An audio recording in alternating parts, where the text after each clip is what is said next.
and welcome to episode 114 of Geeks Who Like Sports. As always, I am Ray Carcillo in beautiful Los Angeles, California. Joining my best friend the entire world over in Philadelphia, Pennsylvania, Lee Elias. Lee, how are you doing on this wonderful Sunday morning? Ray, I feel like we are opening the doorway to a extra special geek time of year and sports time of year, right? So this is kind of our end of the hockey season episode, but we're opening the door into a massive amounts of geekdom here. This is pretty much the train starting up right now. We're going to be on it for the rest of the year into Star Wars season, I might add. Yes. And there's a lot of great sports talk. A lot happened. This is rare. A lot happened yesterday that we need to talk about today. So I'm actually really glad we did not record until Sunday, which is when we're recording, by the way. Today's date. Yes, July 11th. 11th. Right. This is one of those classic things where usually we record on Saturday and then everything happens and we have to wait a week to talk about it. Right. It's happened except for one thing. And we're going to talk about all that today. And always great to be on your Twitch channel. Always thankful that I can be here with you and your fans, and looking forward to continue to do this every single week.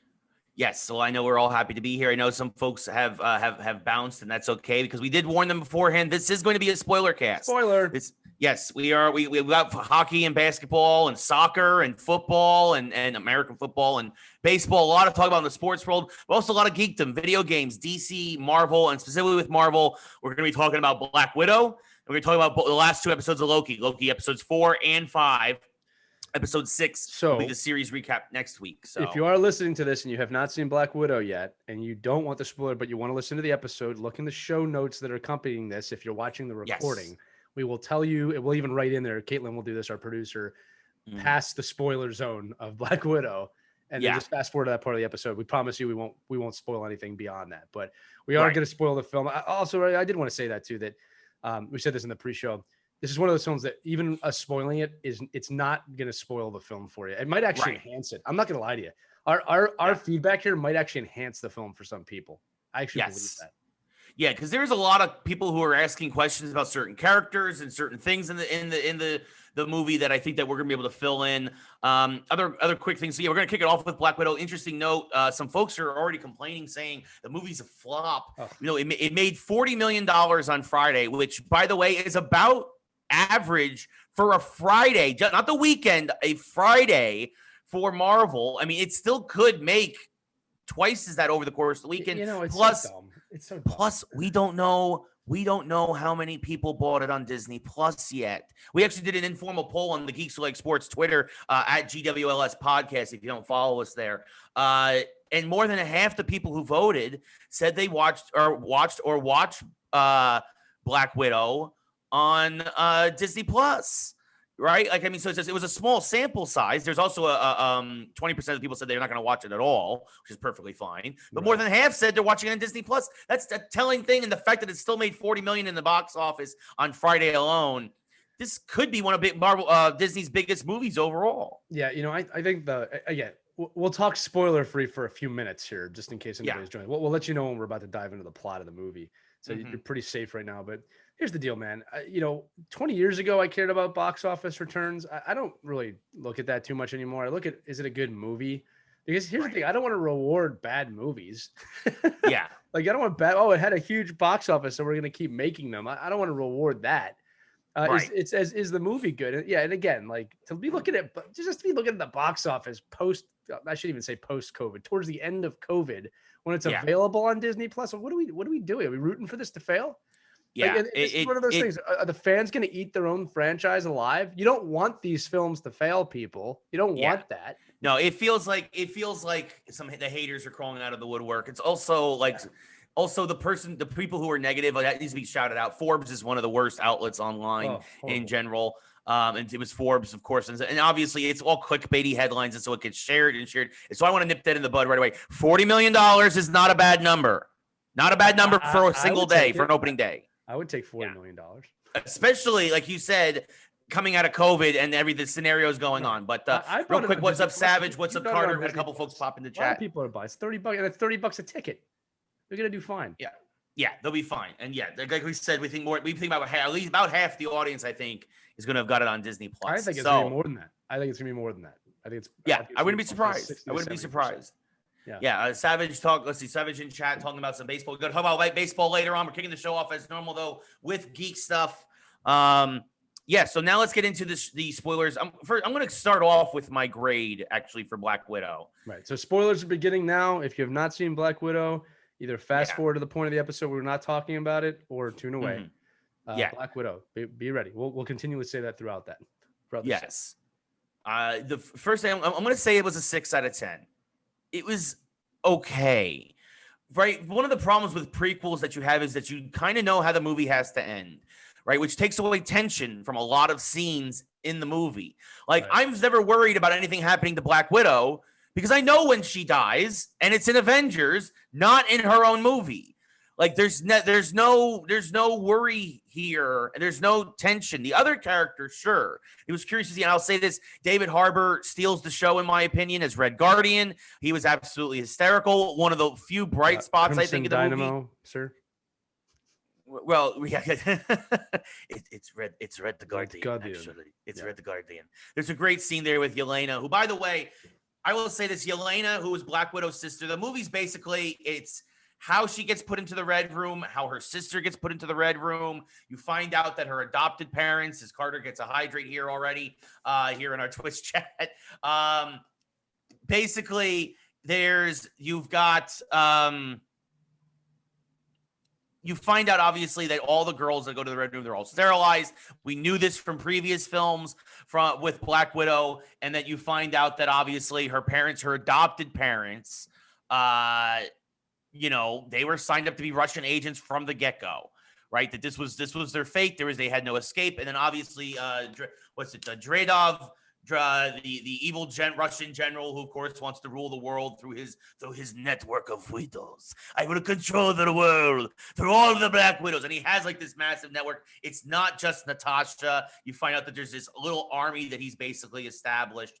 And it's basically Black Widow looking for her revenge, thought she had got away from this, pulled back in.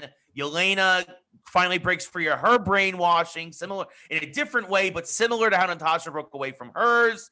And it's how they go on this fun, kind of almost like a buddy cop revenge flick where it's the two sisters. And then, of course, they break out Red Guardian and all this other stuff.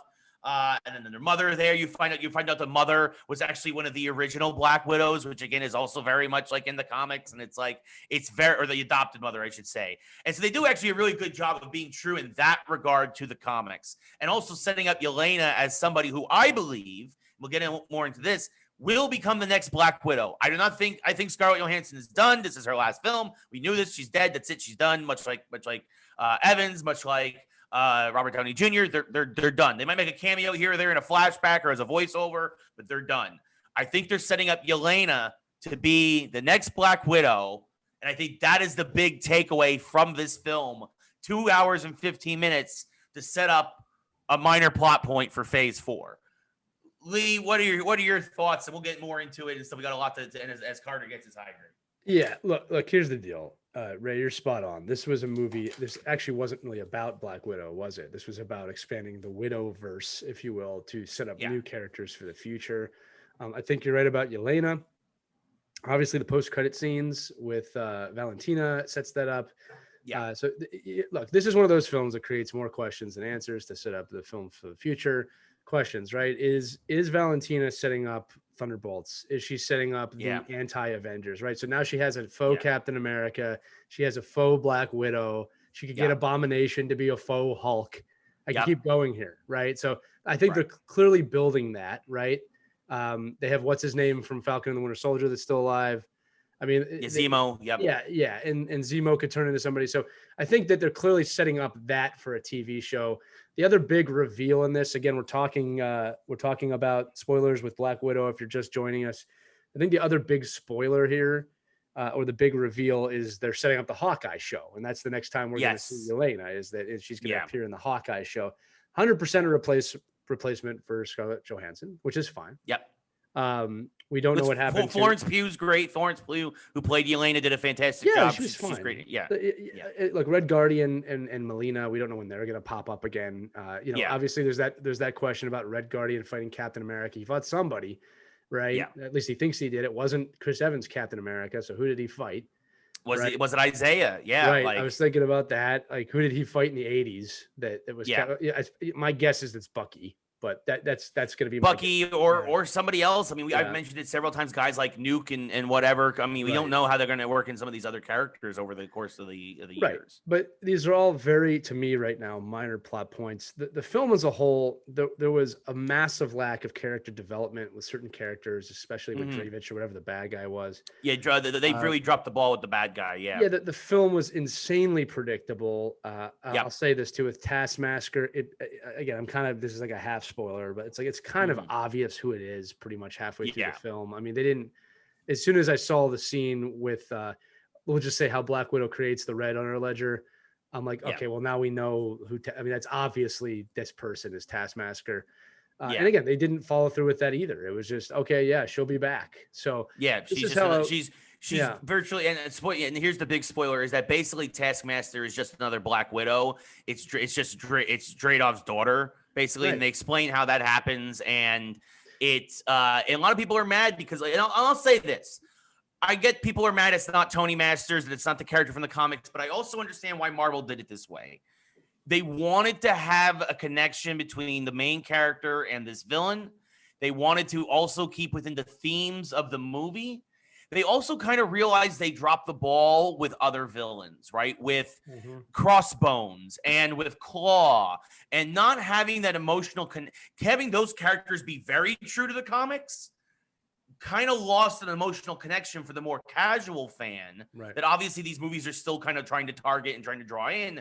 So in a way, it was I get it. It's a kind of mixing classic movie making and script writing and using that to overwrite comic book lore in a way to hopefully keep the story moving forward and interconnect these characters. And it tried to give you a sense that there's more weight here than there really is, because they realized they dropped the ball with a couple of classics before. And so I get they're trying to fix their mistake. Yeah. But I think this wasn't the way to do it. Look, here's the other thing too. There was an obvious, I don't want to call it attempt. There was an obvious opportunity here that Marvel is also saying we want to represent women better in our films. I don't want to say this film didn't do that. I thought it was a weak script, but I don't think that was the fault of anybody. I think that one of the things fans are going to have to deal with, it's really accept, is to do this properly, to bring women to the forefront of the MCU, they're going to have to change certain male characters to being female, or they're going to have to change even some white characters to being black or other races. Right. And I'm okay with all of that. That's one of those things where, like, you know, if you're holding on to saying this character has to be a gender or a race, that's not good. It's not a good point of view, right? But here's the deal: is Taskmaster was horrendously underdeveloped. Was not a threat in the film at all. This film felt more like a G.I. Joe film than it did a Marvel film. That's a great description. Taskmaster was almost like Snake Eyes or Storm Shadow or something. Yeah. And again, like you said, like Scarlett Johansson was just okay. I mean, it wasn't anything special. I didn't find her performance to be exquisite. It almost didn't feel like Black Widow a lot of the time. It just felt like, you know, I think Florence Pugh, who again, I think this is why I think this is a chance to elevate Florence Pugh. Yeah, because this to me felt like this was her film. This felt like it was more about Yelena than it was about Natasha. That's what I'm saying. Is that I said that right when it started. I don't think this movie is really about Black Widow. I think it's about introducing other characters. And look, the big takeaways again is that they created. I'm going to call it this, right? They created the Widowverse. Right. Yeah. That hey, the widows are out there. They're everywhere. They're a major power, and now they're free. We don't know what happened to them during the snap or the blip. We don't know how much in control they are, but they're out there. Right. Could it be a formidable force against the Dora Milaje? I mean, like that's the where my head goes. But does someone like Contessa come in and besides Yelena try and get others of them to try and like a task force? And this is my final thought on it. Again, it was. I'm glad I saw it. It's not the worst thing I've ever seen. It is definitely the bottom rung of Marvel films. Correct. It's not a horrible film. When you see it, even if you hear our thing, it feels like this should have been a phase 1 film. That's what it feels like.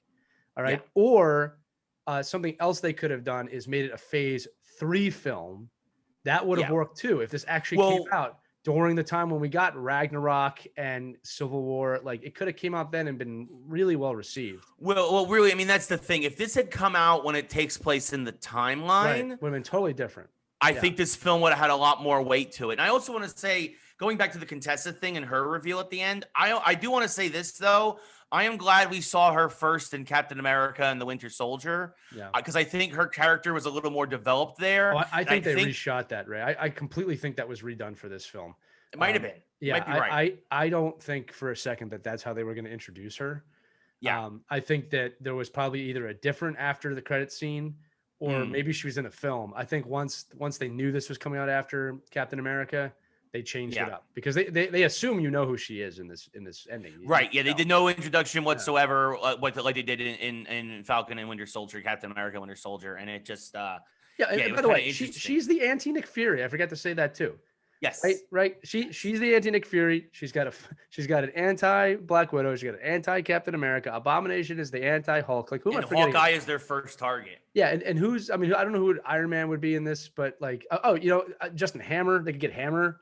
I mean, there's a lot of ways they can go here to just create the anti-Avengers. That Thunderbolts would be their name. But or maybe she does go after a Zemo kind of type, because then what you do is you have Zemo's your billionaire, right? Your billionaire That's actually bankroller. Right. So there's your Captain America, right? I mean, I'm sorry, Iron Man. Right. Like, again, they're clearly building that. They're clearly building Young Avengers. Marvel also came out and said, like, hey, look, we're not signing people to long-term contracts anymore, which makes me think they're leaning more towards TV shows than just movies. There's a lot going on here. I just hope they don't get too big for their own good. That's my only fear. Yeah, but yes, I mean, overall, again, I gave this movie a 6 out of 10. I'm glad I watched it. I'm glad I bought it, especially on a Friday night. I'm glad I hung out at home with my popcorn and soda and just kind of chilled. It was actually a very relaxing way to to watch the movie, and it just I mean, the action was a little cheesy. I was waiting for it to end. You know, that's not good. Yes. Like kind of like, yes. Okay, I want to watch this. It but let's get to felt longer than 2 hours and 15 minutes. Right. Like and there was the action was just okay. The action was not good. I'm not gonna lie. I do not think the action was good. I thought it was very cheesy. I thought it was I thought it would have felt it would have fit more in a Fast and the Furious movie than it did in a Marvel film. James Bond G.I. Joe movie. Yeah, it was not up to the standards that we expect from Marvel. ScarJo deserved better. I'm not gonna lie to you. Yes. This could have worked. They made this too late. It's obvious. Yeah. This was either 10 or 5 years too late, depending on how you want to look at it. Yeah, I think for sure at least 5 years too late. And I think that but I mean, look, the big thing is we're gonna get Yelena out of it. And again, I think she's gonna be Black Widow, and and she was great. And the other thing too, they ruined Mason. A character who people didn't even know who that was. That's the guy who gets her all her stuff, her helicopter, all that other stuff. For folks who don't know, I am going to say that this is a character that they should have stuck more with to the comics. He's a minor character in the Grey Book, but his name's Rick Mason. He's called the Agent. He's one of these characters in the Marvel universe that gets heroes or people who operate in the gray area the stuff they need, almost kind of like a power broker character, right? But more on the side of good. Basically, he only works for heroes, actually, as a matter of fact. But what's great is that he's the son of Phineas Mason, aka the Tinkerer, who was introduced in Spider-Man. Now, in real life, those two are too close in age. The dude who plays the Tinkerer, very close in age. But they could have been like, he could have done a scene to help develop that character. Like when he's talking to Black Widow, like they could be like, I hear you have problems with your sister. It's like, yeah, you wouldn't understand. He's like, oh no, I got a brother in New York who was there like after you got, he's like, and even explain like maybe that's why he's helping out Black Widow specifically, is that like his brother survived and has a job from the salvage of New York because of her and the Avengers and all that other stuff. You could have connected you could have given that character, who by the way they put out there, he got his own movie poster, that character that's supposed to be a bigger character, and he was nothing. I'll take it a step further for you, right? Here's something that I don't understand why they didn't do this, right? There were no cameos in this film for a reason. They wanted to keep the spotlight on Scarlett Johansson and the characters, which I also think that was a mistake, because like they forced no cameos in this film. Yeah, aside from William Hurt as Thunderbolt Ross. Yeah, to prove that point, which I think it's silly to me considering who we're talking about. Why was that character, Ray? Why was that not Sharon Carter?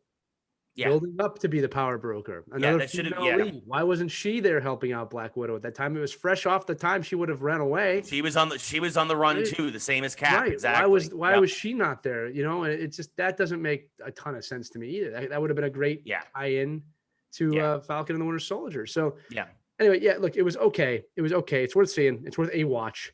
If you ask me, should I spend money on it? I'd say no. Wait a couple weeks. Wait for wait for it to come out to Disney Plus on October.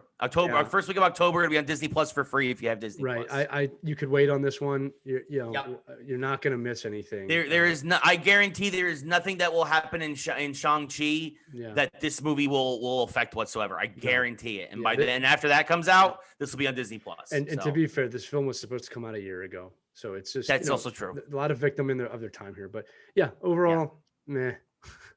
Yeah. So we got a couple comments in chat. Our buddy Matt is here. He's listening to us. So also the Euro final is about to start. We appreciate you being here, Matt. And he says, that the people really want to see a carbon copy of everything they've seen already. And I'm like, some people, Matt, I guess they do. Some people do, but I think that look, there is also the risk, like we're saying here, is that sometimes you go too far one way and you go off the deep end. And this gets dangerously close to it. And then Darkstroke says so Black Widow is so Yelena's basically a variant of Black Widow. No, she's not a variant. She's her sister. Yeah. There's lots of widows. So look, we should say this. The Black Widow is Scarlett Johansson. There's the Widows, which are also basically the same type of character. Scarlett Johansson became an Avenger. The rest of them are just out there. All right. She's Scarlett Johansson's the greatest widow of all time. That's how you have to look at it. And her sister's pretty close. Right. Exactly. Yeah. And now that ScarJo's dead, they're going to probably make her sister have the mantle of the new Black Widow. Right. So that's what's going to happen. And then Darkstroke. So this was in the way of Loki. Well, we're going to get to Loki now. Speaking of variants, Loki episodes 4 and 5, because it's been 2 weeks since we've talked about. So 4, 4 was good. 4 was basically finally Loki having his breakthrough as a character, kind of coming full up in terms of his maturity to where he was at the end, towards Endgame, or Infinity War, I should say, where he had his neck snapped. And then we had the big reveal at the end of 4 that when you're pruned, you don't die, you're sent to the end of time, a place called the Void. And lo and behold, there's a lot of Lokis at the end of time because they have a way of surviving. In fact, we found, and then the fun part is really episode 5, right? Also in episode 4, by the way, we find out that the timekeepers are robots. Somebody's pulling the strings. A very Wizard of Oz moment. In fact, a lot of Wizard of Oz references these last 2 episodes, including the idea at the very end of episode 5. It looks like they're going off to the Emerald City. And episode 5 is basically Loki and Sylvie on the threshold of finding out who is pulling all the strings which we'll find out in episode 6. Matt says he's very stoked for the finale. We all can't wait. It's going to be phenomenal. Episode 5, though, was hysterical. We met Croaky, a.k.a. Crocodile Loki. We had, of course, Kid Loki. We had classic Loki from the comics, played brilliantly by Richard E. Grant. He has an amazing moment. Frog. We got Throg. We got a brief appearance from Frog Thor, which, by the way, specifically not Throg. There's 2 Frog. This was the original Frog Thor. This is not Throg. This is Frog Thor, by the way. This is a slight variation. This is specifically the Thor who gets turned into a frog. But yeah, there's so many Easter eggs in episode 5, from the Thanos copter from 1979 to a yellow jacket, giant head, to the living tribunal who monitors the multiverse. Can't monitor a multiverse if there is no multiverse, so that's dead. We've got there's tons of Easter eggs. Black Aster in there, yeah. Black Aster, which are running the Accuser's ship from Guardians. We have Kang Tower, which instead of a Stark Tower, which for those who don't know, in the alternate universe, Kang Industries, which is basically actually run by Kang the Conqueror, who we've been saying is probably the villain all along. This is all setting this up for him. In one universe, he buys Stark Industries. So we've got all of this stuff here, and it's all at the Void, all at the end of the time. Everything that's been pruned is there, and it's being eaten by Alioth, who is basically an elder god. He's the first. Elias, excuse me. I'm to be fair, Ray's been calling him that his whole life, and they just changed it up on him the last. But the name does make sense. That's the thing, though. It's never been said on television or in a movie before. It's one of those things. Elias as a name makes sense, but I can't fault you for saying it. I've done that too in other games and stuff. Yeah, so I mean, it was so Eliath, excuse me. The first being to basically break away from time is this void eating monster cloud. Which, by the way, best monster cloud I think I've seen in sci-fi. It was fun. Yeah, it was very well done. But it was and then it ends. Let's get to theories, man. I'm ready for theory. I got some theories.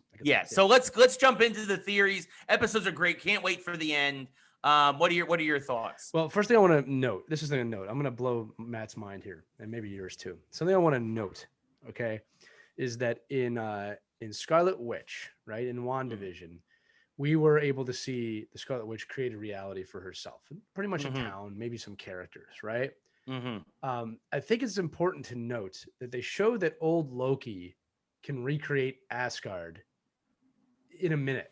It kind of shows you his power level versus hers, which I think is an important distinction, right? So Wanda could create a town. We're going to get into WandaVision in a minute, but an older Loki could create an entire city, right? I think that's pretty important. They also denote that Loki has a long way to go. And Ray, we did talk about that all the way back when Ragnarok came out. We said, well, Thor's evolving. It only makes sense that Loki would evolve at some point too. Yeah. And we're seeing him evolve because you can see he learns how to enchant at the end of this last episode. Yes. So Loki's going to grow too. The other thing I wanted to note is that his goodbye to Mobius is clearly a goodbye. Those two characters are most likely will not meet again, at least those two versions of them. Theories, right? I think it's insanely obvious that they're in the quantum realm. I'd be surprised if they don't show that or they change that, right? I think it's obvious that the TVA exists in the quantum realm at this point. It might not. I mean, you never know with Marvel. I am still not convinced that the Oz, the great and powerful Oz at the end of this, when they get to the Emerald City, is not going to just be another Loki. All right. Yeah. I do know Kang's coming. I have no doubt. But my gut is telling me I could be very wrong here. They could just bring out Kang and there he is.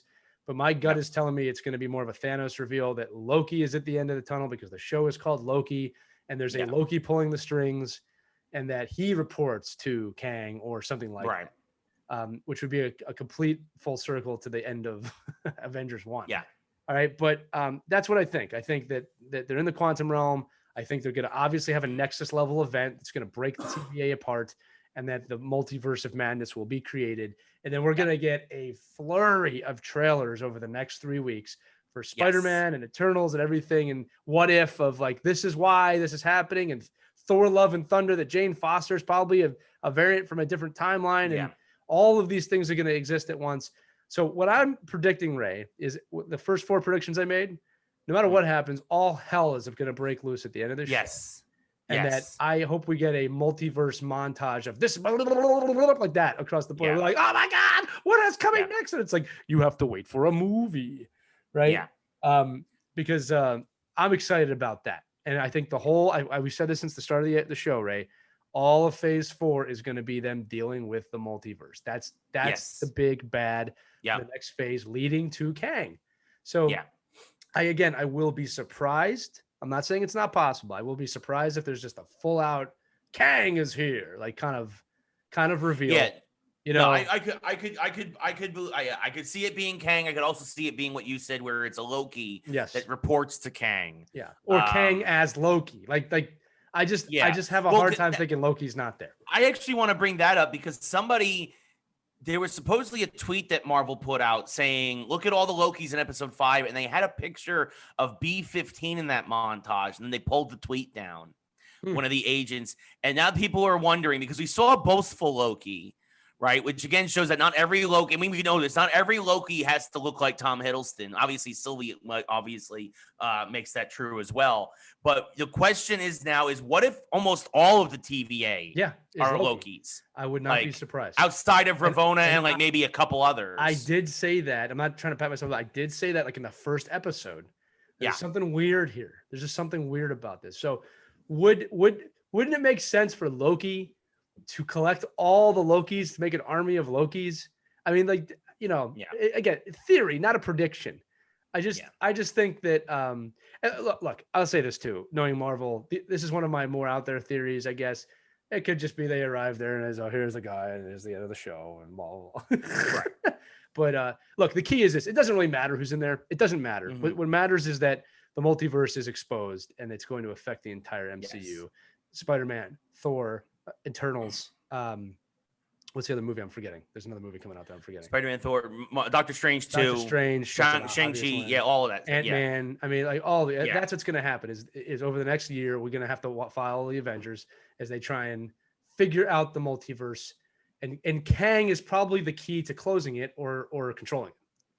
Right? I wouldn't be surprised if, like in Ant-Man 3, Kang starts off as a good guy. Right. Or like somebody trying to help or pretending he's trying to help, and then obviously he comes up that got his own machinations. And I still think this is going to lead to mutants, X-Men, and the Fantastic Four. It's the easiest way to open up those doors for sure. I mean, and we already know they've already said Fantastic Four is the final film of Phase 4. There you go. Like, so that'd be the perfect thing, that they're the ones who have to close the multiverse loop or whatever, and then they get exposed to like all these different energies, and they get turned into the Fantastic Four, and now here we go, call the four, baby, we're ready. This also please goes don't to show screw you. it up again. I don't think they will. This also goes to show you, though, Ray, that with WandaVision, because we're going to transition kind of into that in a second. Mm-hmm. With WandaVision, it shows that the audience is actually ready for this. They've been ready for this for a while, because all of a sudden, we didn't talk about this. A lot of the theories we're having right now, we had these during WandaVision. It was just different parameters. Right. We had these during WandaVision. So I'm very interested. Yeah. Matt in chat says third time's a charm with Fantastic Four. We'll see.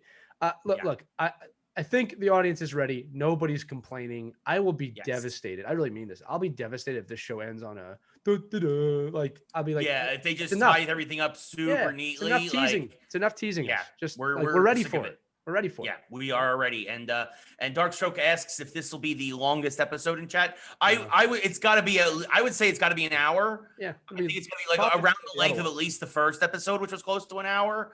Well, I mean, how much time do you need? Like, and this is the mistake, right? We talked about this with WandaVision. I think we said with WandaVision they needed 90 minutes, right? Ray, we said that. Yeah. This one, I don't think you do. Normal episode will fix this. I think 60 we're minutes. Already at the peak. We're already there. Because I think what's going to happen is you got to remember there's still two things going on at once. I think Mobius is going to go in free B15, and then the two of them are going to wreak havoc in the TVA on that side of things. So you're going to probably have to spend at least 20 minutes with them, right? And then you're going to have 40 minutes with Loki and Sylvie and whoever's pulling. And then tying it together. By the way, one question they haven't answered that I expect to get an answer to is why was Sylvie taken? Why was she? Yeah. What was her? They still haven't. Yeah. Which again hasn't been. Which again might just be the person who's pulling the strings. It was their plan all along. Right. It's like, I've been playing the long game. I've wanted this. Right. I've wanted this, and it could be all of that. It was also hinted. Mobius said it. He said playing the long game. I was like, that is a hint and a half. Yep. And I know everybody's hoping for a jet ski. I hope the big disappointment is we don't get to see Mobius on a jet ski. I hope that's I hope that's the only disappointment. I'll be very, very happy indeed, for sure. Matt says, what if it ends on to be continued? And he doesn't think it will. I don't think so either. I do not think they would do that. I think that would be you'll get Loki will return. That's what people would cancel their Disney Plus subscriptions instantly. Yeah, because there's no shows yet. The next show is Hawkeye, isn't it? I believe. Like, I don't think there's another for Marvel. I think Well, what if actually? Sorry, we're actually gonna mix out. That's actually a good chance for us to mix things up here on the rundown. You're listening to the Marvel Hour with Lee and Rick. Yeah. I mean, at least the last first 40 minutes at least so far. But good DC news today too. But we'll get to that. Yeah. What if debut? The next Marvel show is What If. Yeah. Matt, I don't want it to be be. I would cancel Disney Plus. There's nothing to continue. The continuation. Tie this up. Tie this up. These shows all end creating something for a film. That's what they do. Yeah. What if? What if? Which of course is the idea of all these different multiverses. Yeah, I love it. All these different possibilities that debuts. It's an animated show. Debuts. We don't know how many episodes. We don't know the episode length. But we do know at least 6 of the episodes so far. Debuts August 11th. That's a Wednesday. One of them being, of course, what if Peggy Carter got the Super Soldier Serum instead of Steve Rogers, which is actually a lot of fun because then Steve Rogers becomes Iron Man. Howard Stark builds basically gets the inspiration to build a super suit for Steve, and the two of them are fighting on the front lines. There's also what if T'Challa got abducted off Earth by the Ravagers instead of Quill. There's a zombie verse. Boseman's final performance, by the way. Yeah. Yeah, which is it would be his last appearance, excuse me, as Black Panther, as anything. And yeah, that's very heartbreaking. There's the Zombieverse. There's a few others as well out there for sure. Like I said, there's 6 of them. I can't think of the other 3 off the top of my head. The Zombieverse, I want to say real quick, is an interesting one because really Spider-Man's the hero in that one, at least in the comic books, because Spider-Man never really loses his humanity in that, even though he's eating everybody. So I kind of hope that's where that goes. Yeah. Because like it's an actually interesting story of that he as a zombie has to figure out how to stop it from happening, right? Yeah, how to keep it from proliferating. Right. Yeah. So we'll see if that's where they go.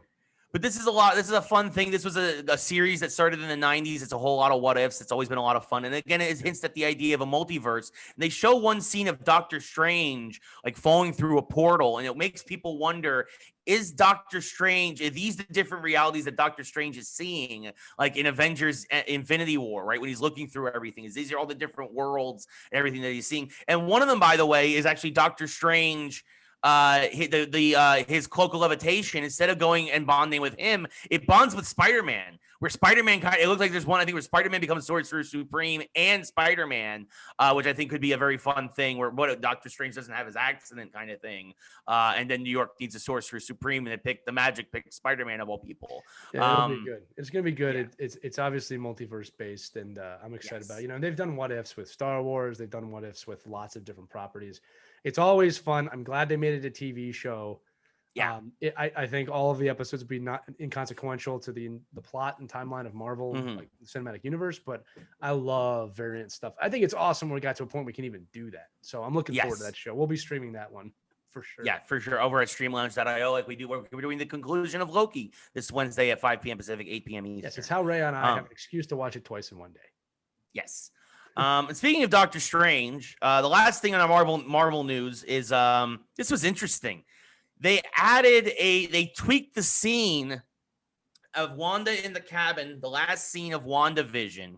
If you look very closely, there looks like there's an astral projection coming down into or towards the cabin, and it is definitely not Wanda's or anyone. It looks like it's Doctor Strange with his cloak and his astral projection being drawn to Wanda. And we know for a fact that they wanted Doctor Strange to appear in WandaVision at the end. He was supposed to, but of course, obviously, all the various reasons from COVID, they couldn't get the scene shot. But Benedict Cumberbatch was in England. WandaVision was being shot in Atlanta. I believe it was Atlanta. And they could not get it done.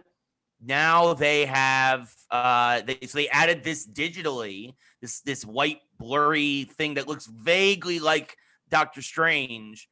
I think it's a fun little Easter egg. It's a shame they didn't do this to begin with. It was a weird thing to be updated 4 months after the show ended. But again, it's just more things pointing to how the Multiverse of Madness is going to probably kick off. I think Multiverse of Madness probably kicks off in the cabin with Doctor Strange, like being like, Wanda, what are you doing?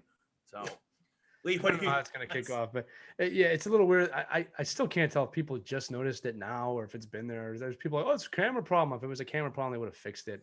So yeah, it's just, look, here's the deal. It adds a little bit of extra oomph to the final scene of, okay, we see Wanda walk inside her actual physical form. We also see Wanda look up when she hears her kids, kind of like a who's that type deal. So now we know who that is. Like that could be him arriving. To me, it's not that big of a deal. I mean, it's cool. It's cool that he's there. If it's him at all. I mean, it's one of those things like Marvel does this, like, oh, we can use it or we don't have to. We'll figure it out. You know what I mean? So exactly. It gives them an option. So so that does it for the Marvel stuff. A fun little Easter egg there. Moving now into DC. It's actually starting off with some sad news. It needs to be mentioned. The great Richard Donner passed away this week. For those of you who don't know, he directed the first Superman film and most of the second. First and a half. Yeah, exactly. Yeah. So I'll still say the Richard Donner cut of Superman 2 is a far superior film than what we got. If you ever get a chance to see the Donner cut of Superman 2, I suggest you do it. It completely justifies why Superman is Superman. I don't know how they removed this from theaters back when it happened. I mean, but it is far more built for today's audience than it was for the 80s audience. But well, as usual, Warner Brother politics. Warner Brothers is one of the worst studios in Hollywood. Sorry, it's just the truth from my dealings with them. And basically, yeah, I mean, obviously the Goonies. I mean, a very accomplished director outside of Superman, but obviously for those of us in the comic book world, we know him best for that. And it is someone could fly. Again, for the younger audience, if you got to see Superman when you were a kid, like Ray and I did, you believed someone would fly. It had never been done before, really, before that, to that level. Yeah, I mean, he paved the way really for superhero films, and and speaking of superhero films, that brings us to the next one, which is Batman '89, that followed shortly on the heels of Superman. And now what's interesting is, by the way, if you're watching the Euro Cup, Italy's already down 1-0. Just got that. I got the ticker and it just popped up and I'm like, you're already kidding. It's 2 minutes into the game. That's why Matt's probably quiet in chat. But anyway, so Batman '89 is getting a comic book that is basically picking up right after Batman Returns, as if Batman Forever and Batman and Robin did not happen. And what's interesting is already in the first issue, we are getting Marlon Wayans' Robin. You know, basically the idea that they're going to, because that was the original idea. People didn't realize that Tim Burton had Marlon Wayans already cast as Robin. He was supposed to be in the second film. You were also supposed to get Harvey Dent turned into Two-Face towards the end, similar to what happened with actually in the Nolan films, even though he also was killed off at the end of the second film. But you were supposed to get that all to set up the third film, and it got cut because the studio was like, this is too much. We'll save this for a third movie, which they did, but they took it away from Burton, gave it to Schumacher, and he ruined it. So you're getting this kind of a what if also from DC. It's the first issue drops July 27th. It's called Batman '89 #1. They've done this before with Batman '66 and the Adam West comics. That had a nice 30-issue run. They're trying to do the same thing here, and it's just really amazing to see the Keaton suit looks so good in comic book form. It just needs to be said. It just looks beautiful. And the fact that they're doing this, I love that they're basically trying to continue the Burton storyline and a lot of his unused ideas for further films in the franchise. And you really also realize how much Joel Schumacher sucked and how much he ruined that franchise. Again, Warner Brothers and politics, really just terrible studio. And I'm actually really excited to see what this happens with this comic, because this is obviously Batman '89 to me is Batman is my favorite, still my favorite comic film of all time, going back because it's the first movie I ever saw in theaters. It is so near and dear to my heart for many reasons. And to see them continue this, I think is great. Honestly, it's actually a rare good move from DC. Yeah, look, here's the deal. Batman and Tim Burton was removed from that because they felt Batman Returns was too dark. And to be fair, at the time it was released, that is something that I can understand why people would think that. Films at that time were not like they are now. They were not hyper realistic. And it was a dark film. And they probably were worried that was going to affect box office numbers. They may or may not have been wrong. I don't know. It's tough to go back to the early 90s and decide that. What I can tell you is that that's probably the most revered Batman of all time. It's obvious people want him back. He is returning as that Batman, obviously, in the Flashpoint. So I think this is also a smart move by just DC in general. Of like, look, let's hype him up a little bit. Let's reintroduce some of the people.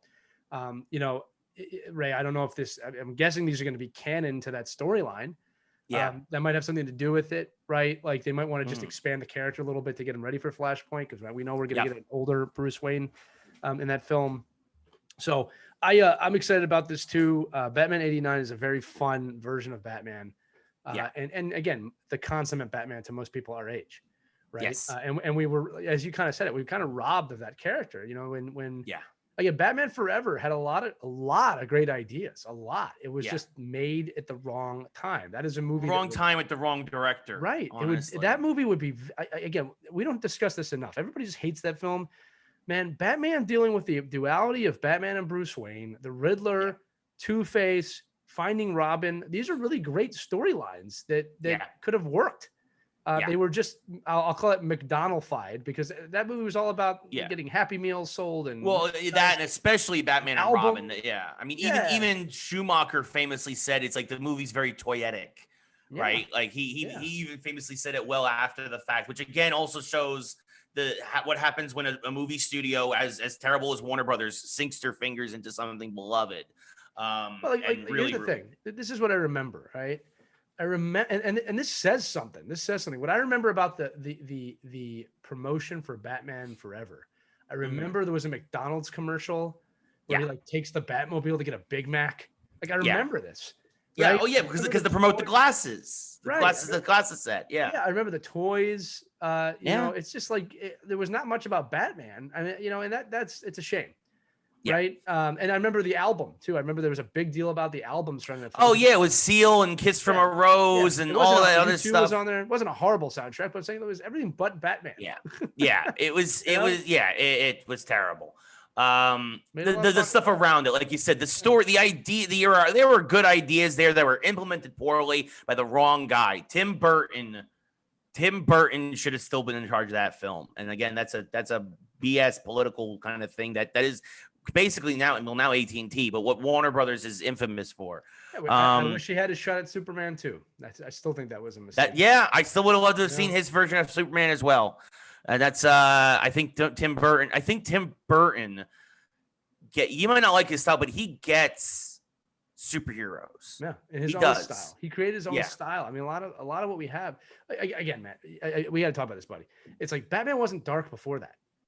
Like people, you know, Batman was a joke before. I mean, it was that was the cementing of Batman's return to darkness, right? Like Batman was very campy until the early 70s, and then Denny O'Neil and Neil Adams, they began that in the comics. They introduced characters like Ra's al Ghul and then Frank Miller took it a step further with Batman Year One and The Dark Knight Returns, and then Alan Moore with The Killing Joke. And so you have these dominoes being put in place, but to the main public, to pop culture, to the casual audience, they still thought of Batman as Adam West, right? And the Super Friends and things of that nature, right? Whereas the comics this was Tim Burton taking the darkness that had returned to the comics for a decade, right?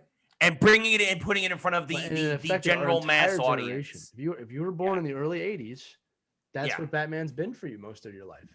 Yeah. You know what I mean? And there's always been this separation for me of, you know, the Adam West Batman of that was funny, that was a funny multiverse. You know, but it's always been dark to me. And again, I do want to shout out that Christopher Nolan obviously nailed them too. That trilogy was great. Well, maybe not the third one was a little. I give him slack on that because of Heath Ledger. He wanted to do stuff with more stuff. Right. So, but I just thought Batman Begins was brilliant. Batman Begins and The Dark Knight are two of the best superhero films. They nailed it. He just nailed it. You know, before Marvel really took off. I think that's important to note. Yeah, no, that's true. That's very, very true. What's up, GLZP? Got some more folks popping into the chat. So that does it for our comic book talk. We're still talking about movies, though. I want to mention this because thinking about Batman near and dear to my heart. Tony Soprano is also very near and dear to my heart. As an Italian guy from Jersey, furious that Italy's down 1-0 right now in the Euro Cup, Euro Championship. But Many Saints of Newark. For those of you who don't know this, speaking of prequels, also starting how we started off the show, the prequel, Many Saints of Newark, which is the origin story of Tony Soprano, played, by the way, young Tony's played by young James Gandolfini's son, and he looks a lot like his dad. I think the kid's going to do a great job. The film looks like a lot of fun. It really feels if you love The Sopranos, if you had HBO in the mid 2000s, and you're an Italian from Jersey. You cannot wait for this film to drop on October 1st. And after I saw the first trailer, I had to go out and get some gabagool and feed the ducks by the pool because I am pumped for this film. I'm very happy. This is more general movies. We don't usually do this, but for me, it's. Yeah, for those of you who don't know, Ray and I went to college in northern New Jersey. That's actually where we met. They were filming The Sopranos the entire time we were in New Jersey, and a lot of it was filmed towards Montclair, where we went to school. So Yeah. it's something, if you grew up in Jersey, you lived in Jersey, you went to college in Jersey during that time, there was no way around The Sopranos. Obviously, the show has a cult following around the world, though. Yeah. Right? So it was we drove by the locations every day, but the rest of the world got to watch. And this movie, especially the trailer, just totally gets the feel of the show. James Gandolfini's son looks just like him and sounds just like him. It was a little freaky, actually. Actually, it was freaky just to hear him talk. I can't do this. Like, he just sounds just like him. Yeah.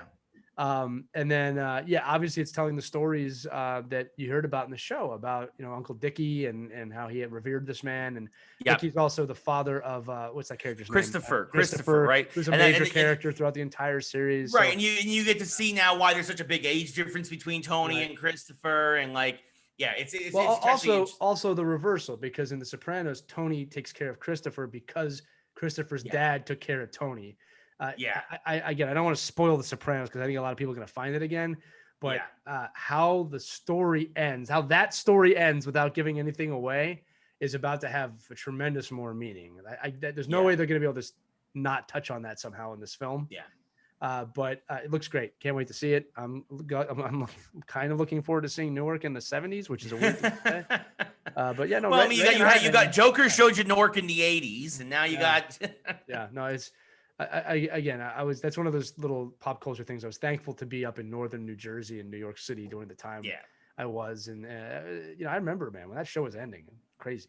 It's a big deal. It's gonna be fun. It's a big deal. Matt from England says he's also a Sopranos. Yeah, there's a global phenomenon. It's just, this is one of those things. If you were there, it's like, it's ours, but it's really not. It's everybody's. It is. We have an extra, especially me as an Italian who grew up in Jersey, has a little extra appreciation, and you being there during the time have an extra little appreciation for sure. All right, so that does it for movies and comic books. We're moving into video games now. A little bit of video game talk. Sony had to me a very weak press conference this week. Surprise. Surprise. They basically showed off more games that we already knew was coming. I'm super excited still for some of Deathloop. This is going to be the last Bethesda game that's going to probably be on a Sony console because of obviously pre-existing contracts. And Sony will have a year exclusive time on it. So of course they are pumping it up, but it is, I don't know what else to say. It was really, really weak, this press conference. They showed off a bunch of indie stuff. They showed off one VR game that I'm looking forward to, but I don't know if VR is going to even still be supported that much by Sony by the time that releases. It's. And then in other news, Sony also announced they bought Housemarque and Bluepoint, two studios that were already making Sony games exclusively for Sony.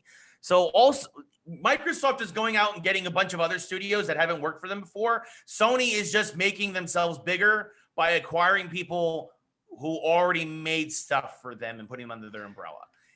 It seems like weak moves. It was a lot of weak sauce. Very disappointed thus far by everything Sony has done and continue to be. Lee, your thoughts on what Sony's doing? I have thoughts. I've made my thoughts known. The writing's on the wall with this stuff, man. It is. And I'm again, the Sony fans have to figure this out. They're going to have to come to Jesus eventually. Yeah. Like I said, we wrote on the wall the other day that people was like, Sony's not trying to compete with Microsoft. It was an article that came out. I was like, no, there's no competition. Yeah. The ship has sailed. Yeah. So we'll see what happens. Yeah, no, it's Matt says it in chat. PlayStation's losing its way, and it feels very much like the PS3 generation again.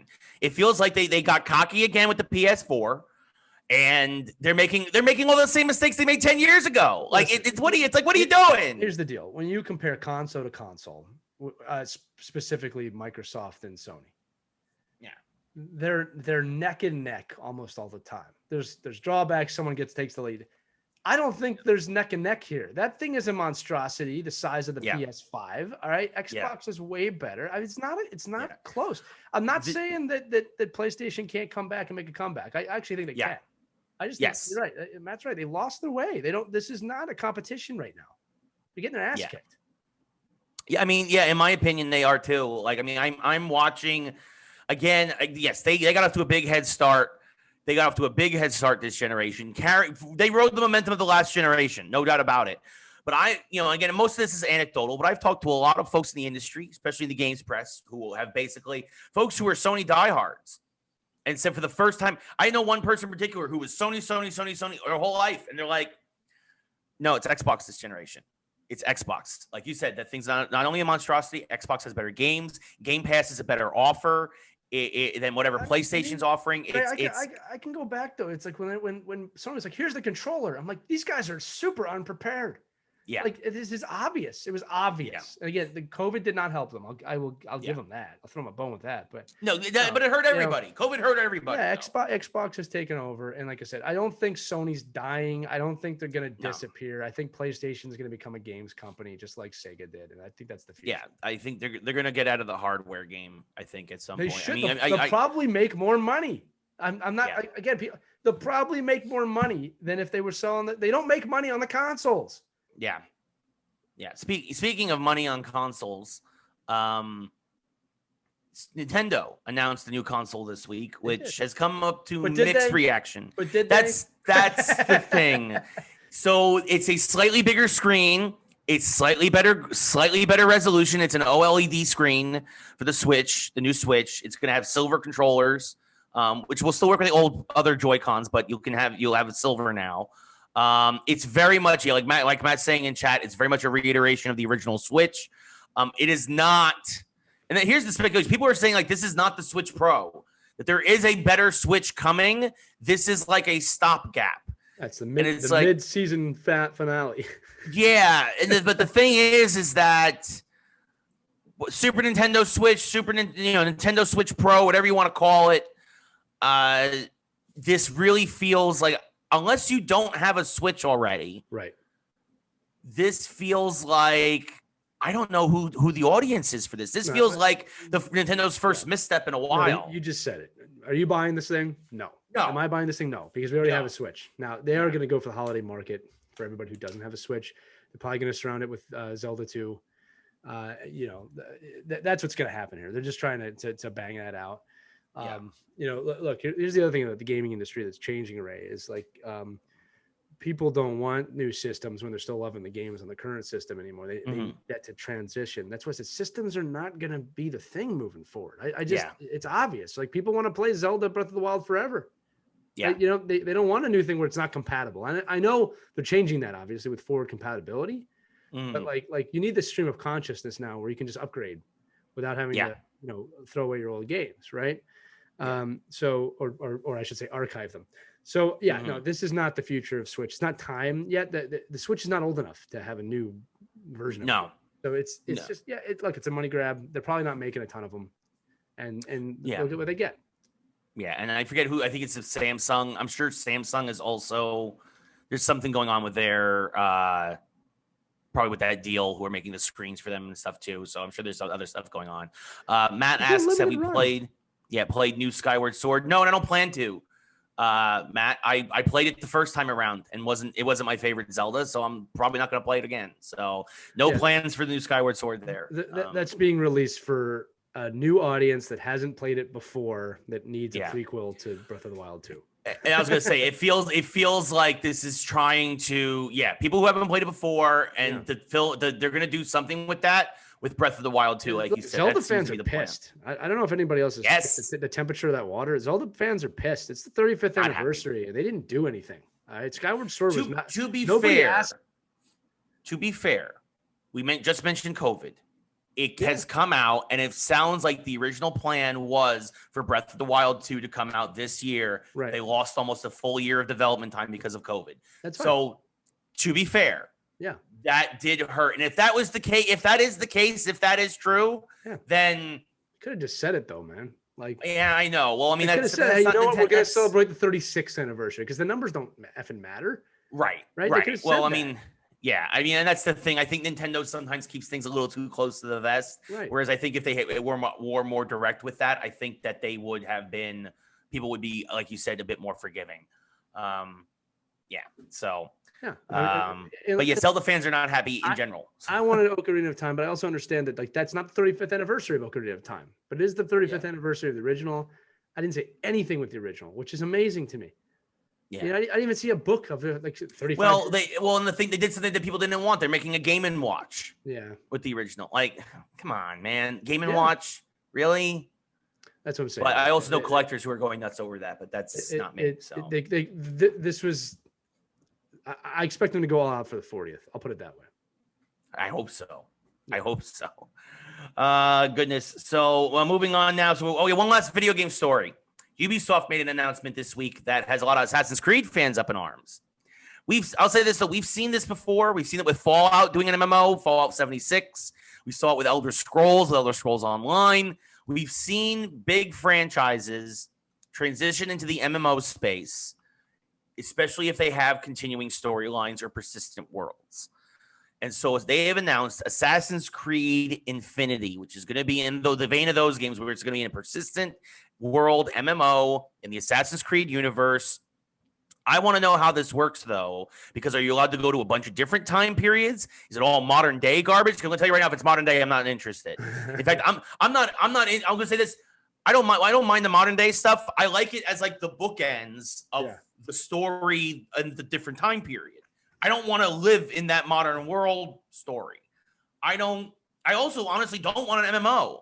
I like Fallout. I'm actually going back and playing New Vegas right now because it's on Game Pass. I have zero interest in Fallout 76 because I don't care about MMOs. I'm not an MMO guy.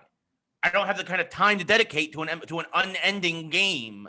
I want to see credits roll. Right. Like that's me as a gamer. That's me. So, like, unless it is something super innovative, super interesting, are there going to be people who are going to play this? For sure. Do people want to play Assassin's Creed? For sure. I hope they do what Elder Scrolls is doing, what Fallout is doing, is that this is just another game and that there are going to be mainline games that continue to come out. I hope this is not the end of Assassin's Creed. So, not really, Matt. You can't pad your gamer score with MMOs that much. I don't think it's going to be like end. $1,000. I just think that, the gaming world is opening in that direction. I'm not saying going that direction. It's just a massive cash grab. Yeah. And everyone and anyone who can get into it right now is trying to do that. Yeah. Including Avengers, like everyone's. Yeah, they want people. It's moving towards the gaming studio wants a way to get your money on a regular basis, right, and not have to worry about releasing a game and hoping it sells 10 million units in the first 6 months. Is what it is. Yes, exactly. Yeah, so it's going to be interesting to see how this goes with video games. So yeah, not excited for Assassin's Creed Infinity. So a lot of negative stuff in the video game industry right now. Let's see. Matt's asking about Ubisoft open world Star Wars, and I did not cover that. No, Matt. I don't know anything about that Star Wars game, what Ubisoft is doing, and when I get more information, we'll talk about it. So, but there ain't a lot out there right now. Last story, big thing in real life science and geekdom. Richard Branson, a couple of hours ago, went to space, right? Went to space. Yeah, he went to space. Richard Branson went to space with his crew, a 5-person team. It is a big deal. He beat Jeff Bezos, and Bezos just stepped down as the head of Amazon to pursue this. So I'm going to say this, right? There is a space race on. There's a space race on between 3 individuals: Elon Musk, Richard Branson, and Jeff Bezos. The new space age has begun. I think it's early years. I think in 5 to 10 years, this is going to become a major thing around the world. And I'm excited about it. And I feel bad for Tim Curry now because his great meme of "I'm going to go to the last place capitalism hasn't touched, space." I love that. I love that. To be fair, it's barely touched it. That's true. But it's going there. Like you said, that is the future, is the privatization of space travel and all that stuff. It'll be Matt says Elon will be the first to stay there. I think I can't wait for Elon to go back to his home planet, Matt. I think it'll be a great day for him. He's been stranded here for years. He's finally exactly. Trying to drag humanity further enough to repair his. How funny would that be if that was true? If that was like just trying to repair a spacecraft. Here's the thing. This is the thing: is that what Elon Musk is trying to do is something that is extremely rare. Right? It is insanely rare for a human being if that's what he is, to be remembered for essentially eternity. All right. And what's funny is the names on that list are not typically great people, right? No. Conquerors, Caesar, Alexander, Cleopatra. Yeah, Hitler. I mean, like these people are not usually remembered for being the greatest people, right? Yeah. But, Neil Armstrong will probably be remembered forever. Gagarin should be remembered forever as the first person in space. But if Elon Musk is successfully able to go to Mars, live there, and die there, he will. I mean, technically, he's one of the most innovative, influential humans in history. Yeah, like the Wright brothers. I mean, like these names are never going to go away. A lot of people want to be remembered. The truth is, Michael Jordan will not be remembered in 300 years. That's the truth. All right. Most likely he'll just be a blip. All right. And people, that's not true. Tell me the great athlete from 300 years ago. Tell me his name or her name. You're not going to be able to do it. All right. Yeah. So, but we can tell you the Wright brothers. I mean, that's not 300 years, but I can tell you certain names from history. So I like that there's a space race on. I think it's good for the planet.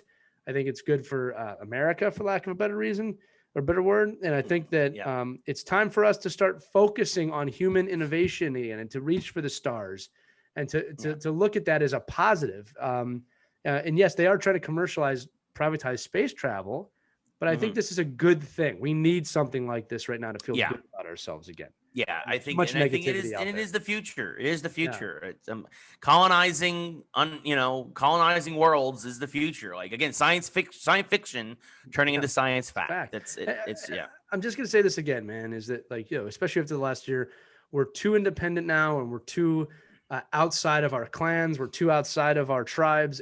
The human race always works better when it works humanity. Together. Right, and it did for a brief amount of time in the 60s and 70s. And I would like to see that happen again. So I'm excited about this. It's a positive. Sarcasm aside, I'm looking forward for another space race. Yeah, no, I agree. And also I want to give a shout out to our good friend Sean Fluster. Of course, you might know him in chat as Fishing Mobile. If you're familiar with the Twitch streams, but if you're also been here just for the lives for Geeks Who Like Sports, Sean Fluster helped us with a lot of tech stuff. I want to give a congratulations to him. He worked on the video crew for Virgin Galactic for the stream to get this to people so they could watch it online. He was a part of that video. He was part of that video crew behind the scenes, and he's a good friend of ours and a good friend of mine. And I want to give him a shout out because congrats, buddy. That was a big thing that he couldn't talk about. He couldn't say. He was under super NDAs, and he was texting us all like as soon as he could. And I'm really, really happy for him. So I really wanted to give him a shout out. Huge. So. It is a historic moment for humanity. Yeah, right? And he got to be part of it. That's the level we're at. Yeah. Yeah. It's our friend Sean. So yeah, he's also the reason we can stream to you live. Exactly. It's another like his historic moment. Yeah. It's us and Richard Branson. That's his resume. Yes. Welcome to Geeks Galactic.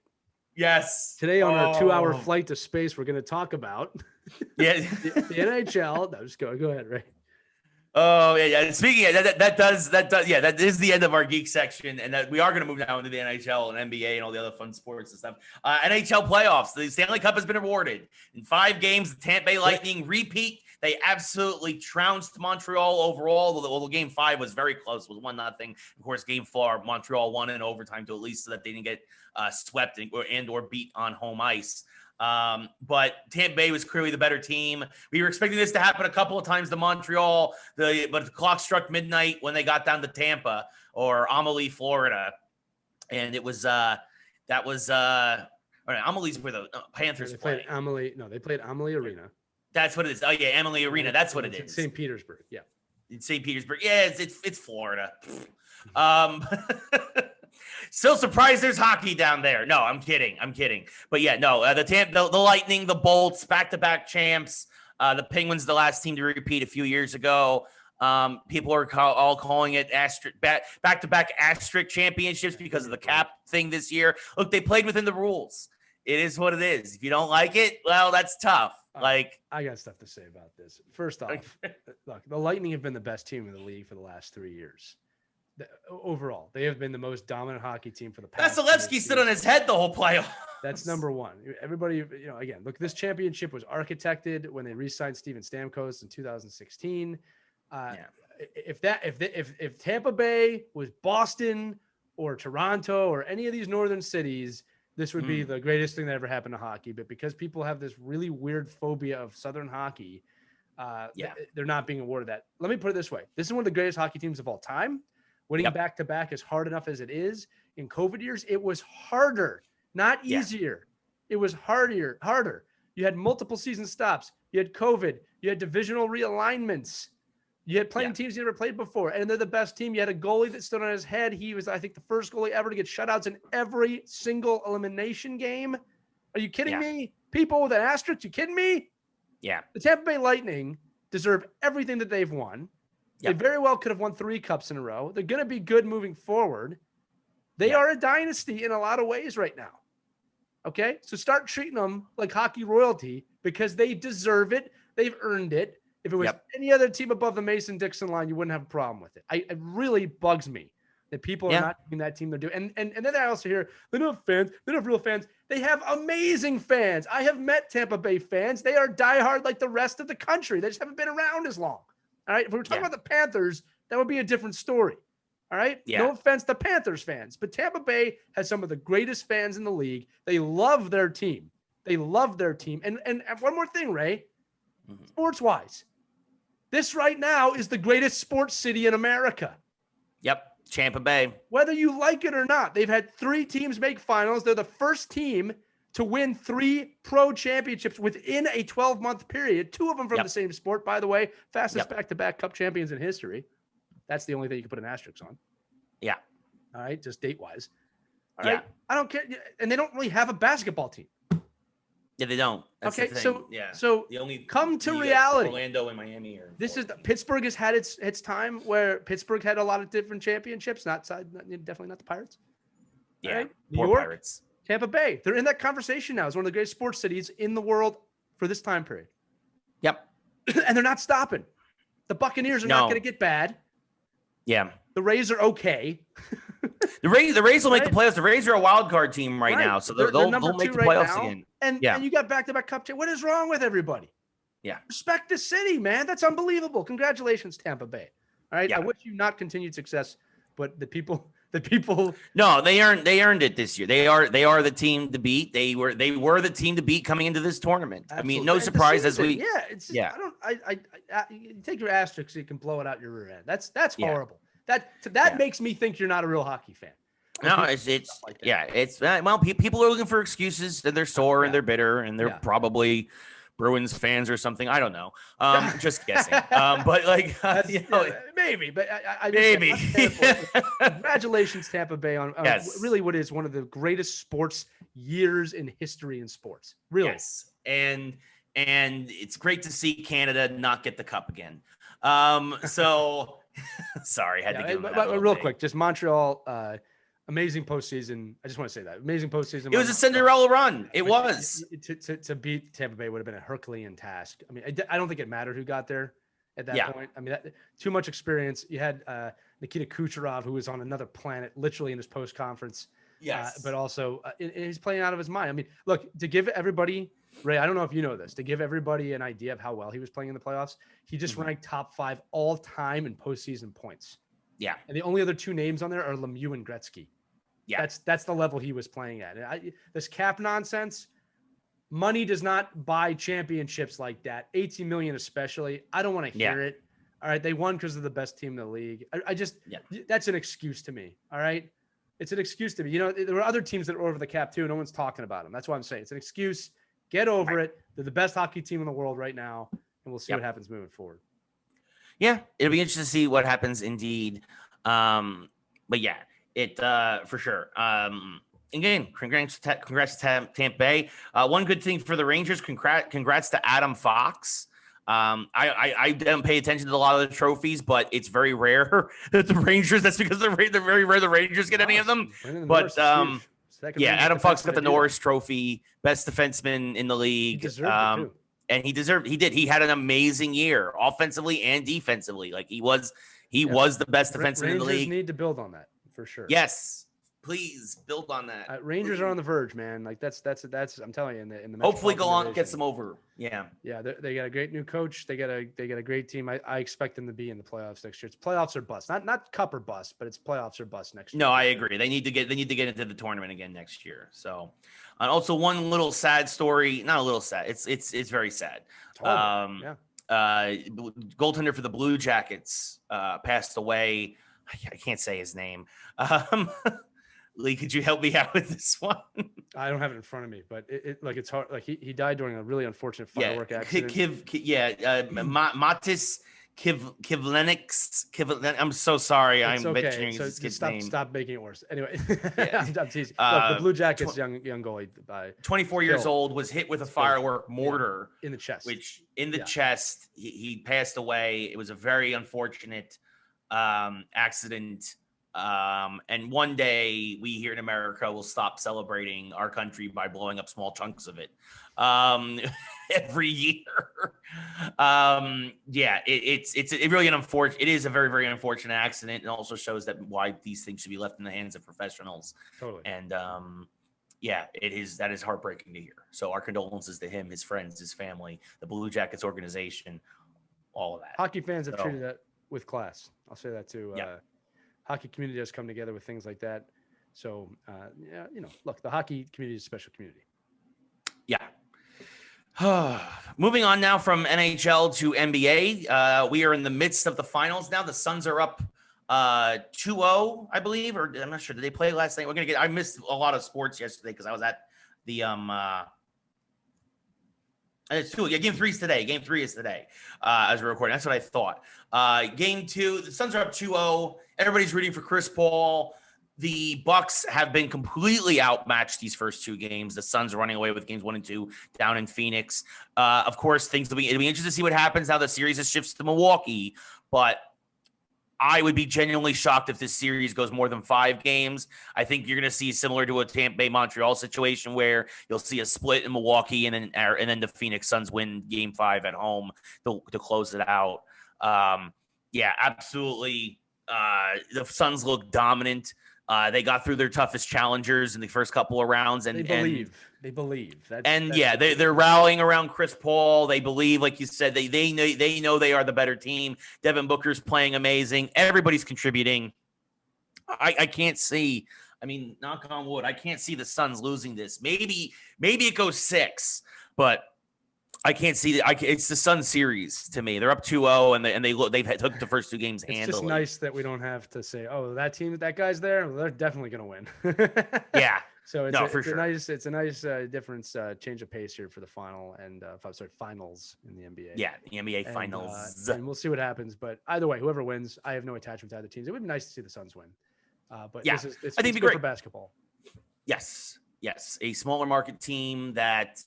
And not one of these big 5 super teams. So, other interesting thing that has been proposed from the NBA is that Adam Silver has discussed kind of doing what minor league baseball does. For those of you who aren't familiar, minor league baseball has 2 halves to its season, and Adam Silver is talking about doing a mid-season tournament for teams to kind of spike interest during the doldrums of the season, where typically after Christmas, there's kind of like a lull in January and February.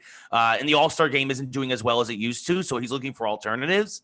Doing a mid-season tournament for the teams where the winner of the tournament, not only does the winner of the team, each team will get a bonus. Like they're talking like about $1 million for each person on the team that wins.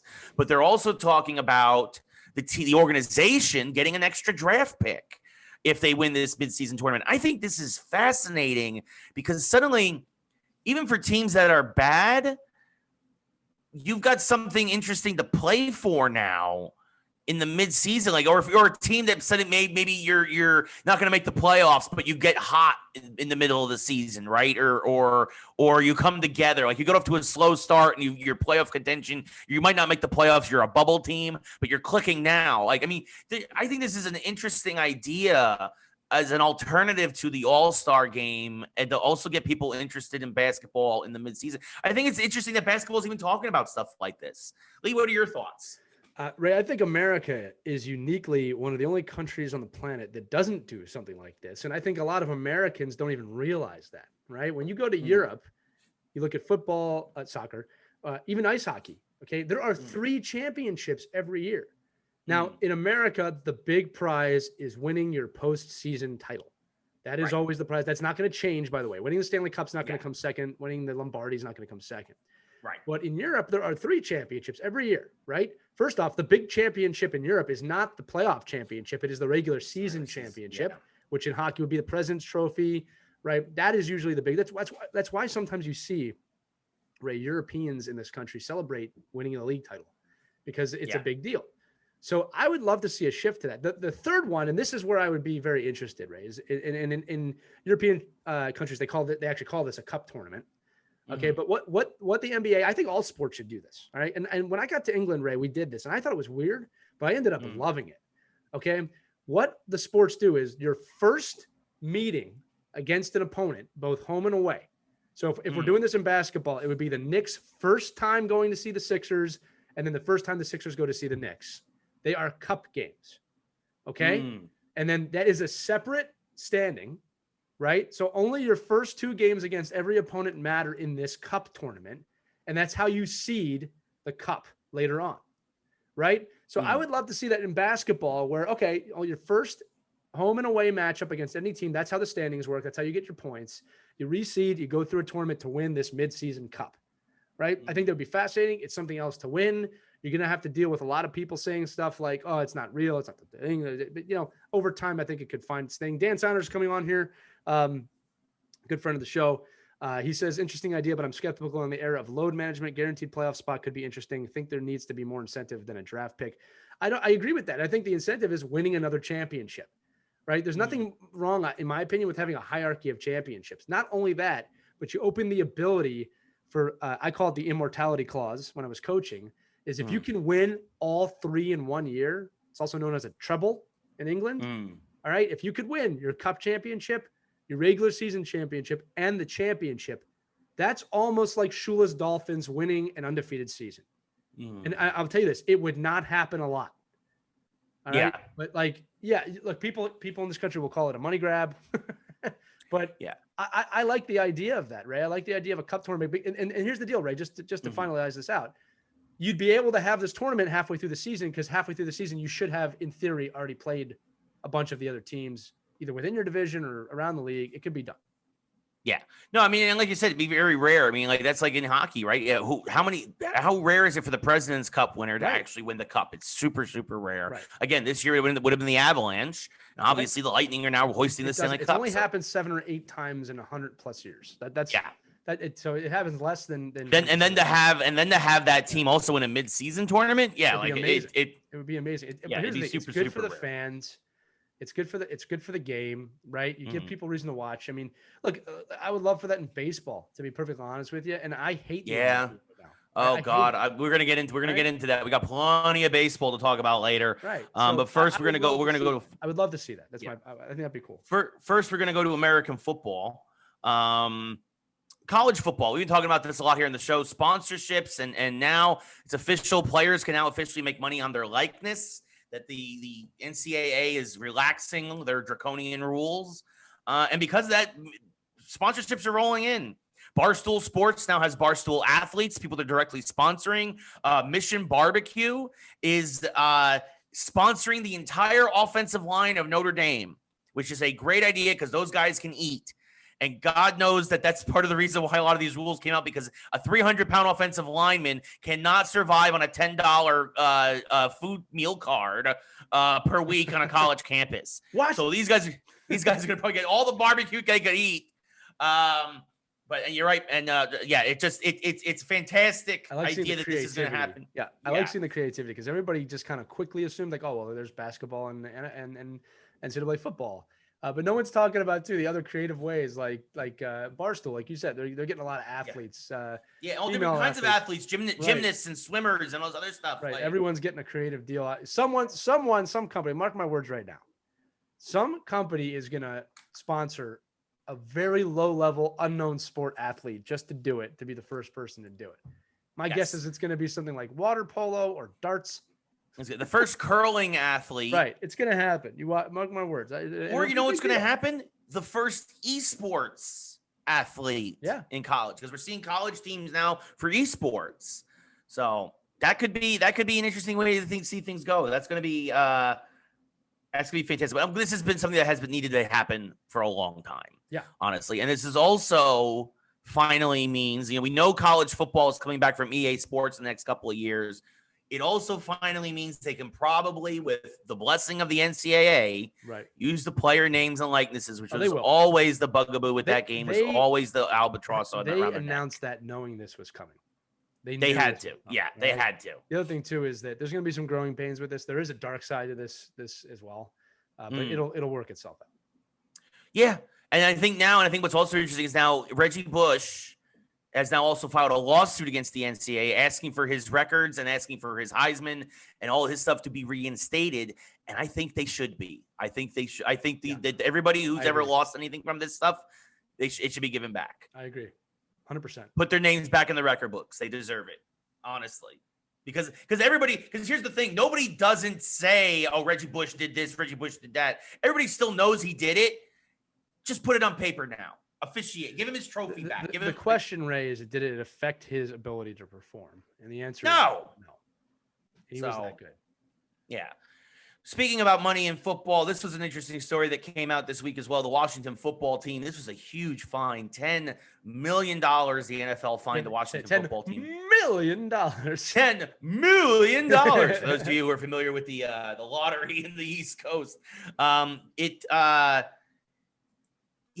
Basically, they did an investigation into the sexual harassment and lawsuits and company culture and found that the Washington football team is a disgusting place to work, run by disgusting people. Dan Snyder is actually stepping down from the day-to-day operations. His wife will now handle most of that. Which means Dan Snyder is still running the team. Basically, yeah. It's just good optics. But it's a big deal. $10 million is not chump change. I mean, think about it, folks. The Houston Astros in baseball only got fined $4 million for what they did. I guess technically, that was worse for the sport. This is worse for people. Yeah, they broke the integrity of their game. They didn't get as much. Yeah. So it's one of those things. But yeah, I think Washington deserved what they got, and that they're being forced. All the high executives are being forced to go to sensitivity training, I think, as part of this, and it's a long time coming. This is a good thing. This is the deal with the Washington football team. This is their opportunity to turn things around and get back on the right track. I actually think on the field, they did that a little bit last year. And I think off the field, this is their call to action right now to turn it around. There is a great identity and story brewing here for that team to turn around and really become something special again. They had their heyday in the 90s. Now they need to become a new identity. This is an opportunity to be born again. So hopefully they do it. It will be interesting to see what happens there. Speaking of football now, the XFL, after their deal with the Canadian Football League seemed to have fallen through. It seems like they were working on something with there, but they have announced that they are eyeing a 2023 return to the field. That would be the spring of 2023 because of they typically play during the off season for football, the NFL. It'll be interesting to see that. We're looking forward to it. We want the XFL to come back. We also love The Rock. Anything he touches should turn to gold. So, including Black Adam. Look, I'm looking forward to it. I think the big news actually is more that the CFL and them just decided not to move forward, but it was amicable. They said there just wasn't a connection right now. My guess is the XFL was wanting more than the CFL wanted to give away. Because the CFL is a very established football league. The XFL is still experimental, no matter how you want to look at it. But look, it'll be good when this comes back. Smart to not do it next year and to wait until 2023. Like COVID completely passed. Rebuild, get your investors. Again, I think The Rock bought that for what, 10 million, if that? Something like him and his group. Not a lot. Incredible. So I expect that to turn into something. Yeah. So that will be interesting to see that there. Moving in now, we got to do a couple of other smaller things because we got a lot to talk about with baseball. So I don't want to talk about baseball. Yeah, I know, but we're gonna end on baseball before our question of the week. I don't want to talk about baseball. No, go ahead. Yeah. First off, congratulations to Argentina beating Brazil in the Copa America Cup. It's the first time that Messi gets a national championship. Obviously, won so much in league, so many personal records, but it's always been his albatross has always been never being able to take Argentina to a championship in a tournament. In an international tournament, finally got over the hump there. Even though he didn't do anything in that final game. Argentina beat Brazil 1-0 though. Awesome. He did share the goal leader league for the tournament. Let me tell you what he did. He inspired a whole generation of football players from that country. That's what he did. And now he's playing with them because he's still old. Yeah. And they were able to carry him to glory. They carried him off the field. It was actually a great scene there. And so good for him. It's a nice way for him as he's getting towards the later stages of his career. So he has that albatross finally removed as they win the Copa America Cup. That was a big deal. Also, very briefly, we're at the half in the Euro Cup, and Italy's still down 1-0 after giving off that soft goal in the first 2 minutes. Apparently, England scored the fastest goal ever in the Euro Final history. English fans are yelling, "It's coming home." Italy showed they were Italy's like very young team. They showed their nerves. They settled down. They've actually dominated the first half, but this is what happens in soccer, and is that you give up a soft goal, and that could be the difference in the game. So we'll have a full breakdown of the Euro Cup next week. Trust me, I got a lot to talk about. So trust me, Matt. Trust me, I got one eye in the show, my mouth on the microphone. I got one eye in the TV because I really want my pizza today, and they better win. You're half English, Ray. Come on. I'm not. That's Matt. Matt's half and half. You're half English too. No, I'm not. I'm 3/4 Italian. I'm a little German, a little French. I got like a 16th of English in me. I'm poking the bear. Oh gosh. I know a lot's riding on you. He's born in Jersey. And I'm born in Jersey. Trust me. I identify as an Italian American. Okay. I identify as an American. Boom. Yeah, I don't know. Italian American. You know the party that'll happen in Newark? My mom will go to the party. It'd be great if Italy wins. Brooklyn almost burned down when we got to the final. When we went to the semifinal, because screw Spain. Can't stand them. England's about to go nuts if they win too. Hey, man. Well, I mean, I guess if London burns, it's okay. Oh my goodness, man! No, I've seen a lot of very prideful fans from both countries, and I think it's good for the sport. Hopefully, it's. Let me say that the English are like the Mets fans of soccer. Oh no, sir. Yes. Oh yes. No. You keep holding these. That's like the Mets. It's like 1986, and England's like 1960. That's all I've heard all week. Oh, look at that. Matt agrees the Mets, just like the English, you'll hold on to these 1 or 2 championships in 100 years, and you think, oh, what's so good? Look at our franchise. What's so good? No, you're disgusting. I'm sorry. I can't stand man. See, I'm poking the bear. It's working. Thanks. Can't stand you. England, the Mets fans of Europe. Sorry. That's just. I'm sorry, Matt. I love you, buddy. I do, but I can't stand you. I can't stand you when the soccer's on. Anyway, other stories. The Olympics are being held under a state of emergency because Japan, who is not as vaccinated as the U.S., and much like a lot of the rest of the world, they're having a COVID spike with the Delta variant. So the Olympics will still happen, but the Olympic Village is being as isolated as humanly possible because Australia, India, Japan, places where the vaccine has not been prevalent yet, are not doing so hot right now. I'm going to say it again. We talked about this on a previous episode. They should have waited till next year. You should have had the Summer and Winter Olympics together. Yeah. And then just had the Summer Olympics again in 2 years. It would have been just a like celebration for the world. I don't know how they missed the ball on this one. They just didn't want to share the spotlight with wherever the Winter Olympics are. Yeah. Obvious move to me, but whatever. Yep. I guess TV deals and all that other garbage, but this is how it used to be. The Olympics used to be held in the same year, summer and then the winter. Missed opportunity, same year. Man. That's how I look at it. But what do we expect from the crooked and greedy and evil International Olympic Committee? Not even to mention the story about that poor American runner who got banned because she smoked some weed. She used the performance-enhancing drug of weed. Weed does not enhance any performance. I know. That's the point. That's the point I'm making. I was being sarcastic. What a joke. That was horrible. What a joke. The International Olympic Committee is more crooked than FIFA. Ugh. That's saying something. Yeah. There's a reason I don't watch FIFA either. Yeah, neither do I usually. UFC. This is a big one. McGregor versus the Diamond. Dustin Poirier. I can't say these guys' names.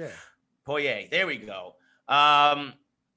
First round stoppage, doctor stoppage, TKO. McGregor got gumbified, as they say. His leg just absolutely got snapped in a terrible, terrible way. Poirier and McGregor, they both say they want to do it again. Poirier wants to hurt McGregor again because McGregor, of course, ran his mouth. McGregor doesn't want to go down for this being the last moment of his career. It's going to be a hard injury to come back from. McGregor, to me, is past his prime as a fighter. At this time, he's a better talker and a better promoter than he is a fighter.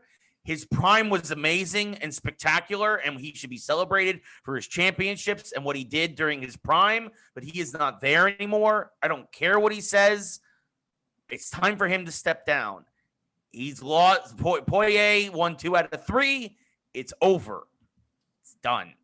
I'm sorry. It's a horrible way for this to end, but it was a disgusting injury, and that it's very, very hard to come back from something like that. If you're familiar at all with any MMA, when this happens, this is the definition of career threatening. So, Lee, your thoughts? Yeah, look, there's a few things. One is that I thought McGregor handled himself quite poorly after this happened. He looked like a young kid lashing out after being hurt, talking about his wife and just going after him. Like, it's almost just seemed like he didn't know what to do. He's probably in a lot of pain. He didn't know what to do. Yeah. So he just kind of turned into a primitive version of himself. There was some shock and adrenaline, I'm sure, going through him. Yeah. There's a lot happening there. And then even David said after the fight, like, look, man, I don't even want to do this anymore. I'm just doing it because I'm good at it. Yeah. So look, these are the two possible storylines for me. And they're both really McGregor. He's a billionaire, right? He is. He's a billionaire. He can ride off into the sunset if he wants to now. Okay. And no one's going to hold it against him. Or he can try and do the human triumph story, which is not a bad one, of finding out, getting a diagnosis on what is actually wrong with his leg, because that's what we don't know. Everybody's making assumptions. Okay, that thing's snapped in half. If you have not seen it, it's disgusting when you see it happen. Nobody. Yeah, somebody put it on the Geeks wall, and I wish they didn't. Listen, nobody. We don't know how his leg was fractured, but he stepped back and it snapped in half. So something happened there. All right.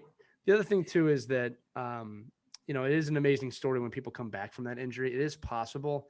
Question is, does he need to do it? The answer is no.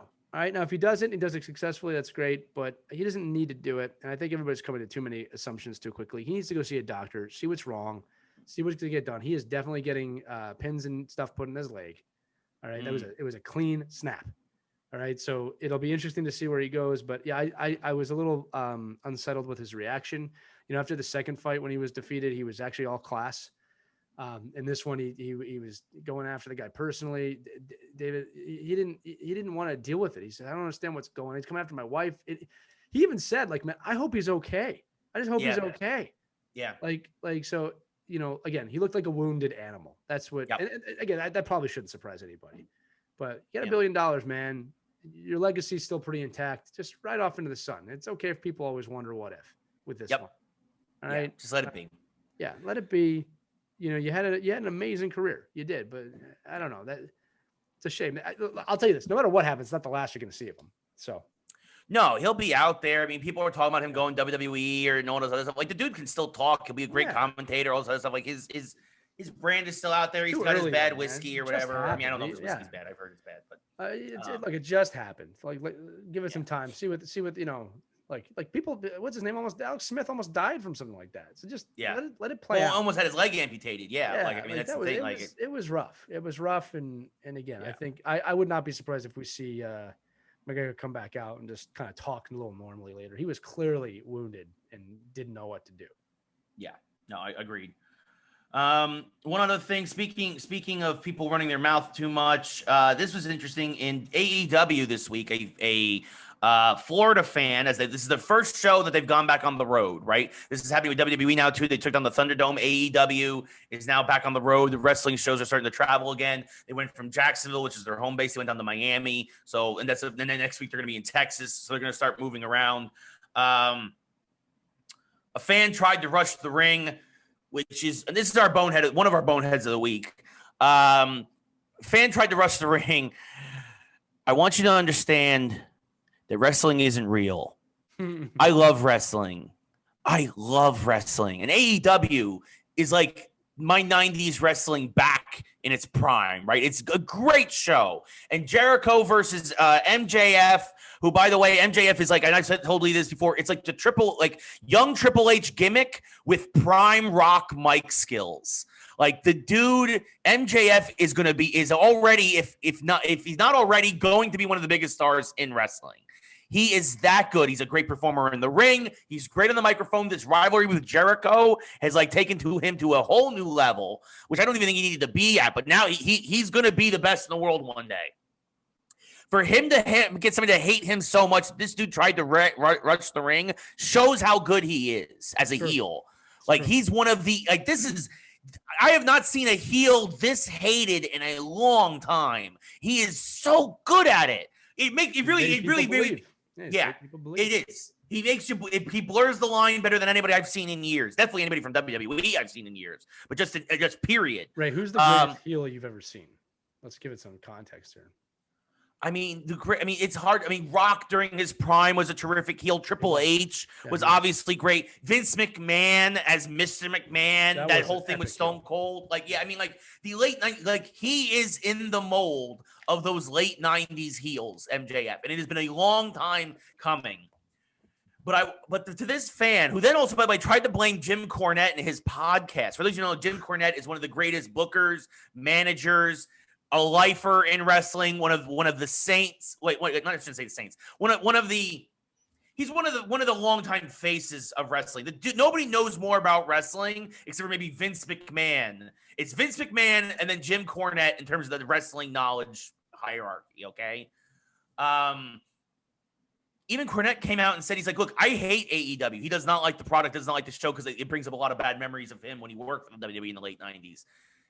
I would never condone somebody rushing the ring. You are a moron. And this is actually true because Cornette did this. Every time somebody rushed the ring, he used to carry a tennis racket around, for those of you who don't know. Jim Cornette was actually been sued several times by people who rush the ring, and Cornette has attacked them with the tennis racket to keep people, because you're not, that's hollowed ground. And he says that's a hollowed ground. No fan should cross that barricade unless it's part of a gimmick or whatever. Like sometimes you'll see a father figure. You'll see that sometimes where like a family member gets worked into an angle. Cornette said he would have shoved that racket so far up this guy's butt, he'd be tasting tennis balls for the rest of his life. Like, I mean, like it never is okay to rush a wrestling ring, no matter what you think. That's the same as the idiots who rush the court in the NBA, who throw stuff or whatever. You're morons. Don't do that. Leave your thoughts. I agree, Ray. Perfect. Moving on. Speaking of morons, let's talk baseball. Oh, man. So yours truly had the joy of going to a baseball game for the first time in 2 years last night. The Dodgers versus the Diamondbacks. One of the most disgusting displays of baseball I've ever seen. Tell them the score. Tell them the score to this game. The Dodgers tied the most runs they've ever scored in a game. They scored 22 runs. 22-1 was the final. Albert Pujols, it was also the most home runs ever hit by the Dodgers in the game. They hit 8 home runs, 2 grand slams. I have never seen pitching so bad in my life. Yeah. To the point that they brought in Josh Reddick, one of the backup outfielders, who also gave up 2 runs, to throw in and try and get the last 2 outs. I mean, by the end of it, everybody's ERA on the Diamondbacks was over 5 who pitched last night. No one complained about those runs, right? In the mass media that those guys shouldn't have hit them. They should have just let the game end. Nobody heard anything about that today. No, everybody celebrated. Albert Pujols, home run 675. Nobody said anything today about that. Yeah. When in other cities it's a problem. So just stay in a little hypocrisy there too. More reason to hate the MLB. Yeah, no, exactly. In Chicago, in the White Sox, it's a bad thing. In the Dodgers, it's great. Albert Pujols, 675. I mean, it's great. It was great to see Albert Pujols hit 2 home runs, but I could have hit that floater that he threw up there. I could have hit a home run off of. Yeah, go ahead. Finish up before I rip this sport apart again. So it's a 22-1. I mean, I don't know. Maybe baseball should start instituting a mercy rule. Like, I don't know. Like at this point, because like it was bad. It was just bad baseball. I mean, look, it was in the moment. It was fun to watch. I'm not going to lie. In the stadium, I was having a good time with my friends. We were drinking. We were hanging out. But afterwards, it's like, wow, what did I just watch? Right. Like, what did I just see? Like, it was really disgraceful. And oh, by the way, and if another fun thing that's going on, if the Yankees are playing the Astros this weekend, if you think anybody's forgotten about what the Astros did, Watched Aaron Judge mock the Astros as he rounded the bases during his home run yesterday, clutching his jersey like, don't touch me. Don't touch me. And then after the game, mockingly said, oh, yeah, it was cold in the stadium. I was trying to cover up. So, because he knows he can't say out loud what he's doing. But don't think people forgot either about how badly baseball has botched every situation it's handled since Manfred has taken over. Lee, oh, and then by the way, everybody's pulling out of the All-Star game because no one wants to play a worthless game in July. They want the days off. There's no All-Stars. It's literally the C team at this point are going to the Home Run Derby and going to the All-Star game. Unfortunately, Ronald Acuna tore his ACL. We mentioned that in our pre-show. It was very, very sad. He can't go because of that. But you're literally getting basically the third place guys in the votes who are going to the All-Star game now, because who the heck wants to go to Denver, Colorado in the middle of July to play a baseball game that doesn't mean anything to anybody anymore? They've ruined the All-Star game because they made it political. They've ruined the baseball's integrity because they wouldn't punish the people who cheated. And they don't have it. The rules they've instituted about like blowouts now make it so that the game is a freaking disgrace. Lee, what are your thoughts? You know, Ray, I'm not going to get angry about it because I've been talking about it for weeks. I don't understand why you're watching still. That's the key for me. I stopped watching baseball.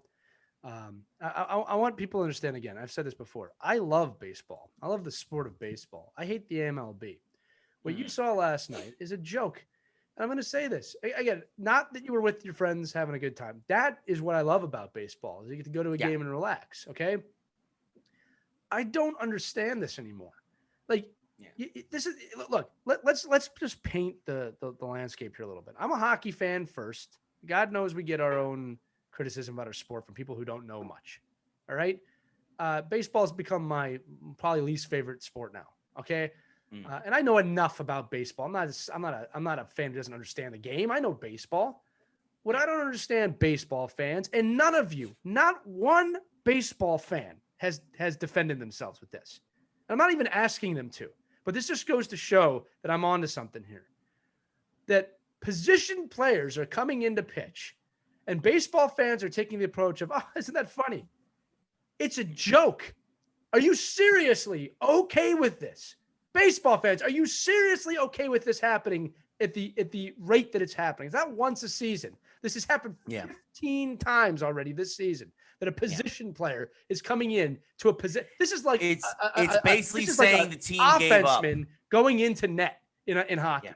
It's saying you give up. Happen, right? Yeah. People go, well, people in quarterbacks football. It does not happen in football.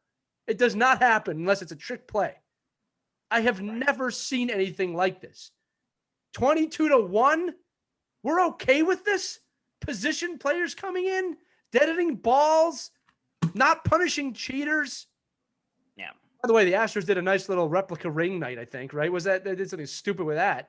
Yeah. Right? Like, the Major League Baseball is making a mockery of the sport. The only bright thing about baseball year is that pitcher who's hitting all the home runs.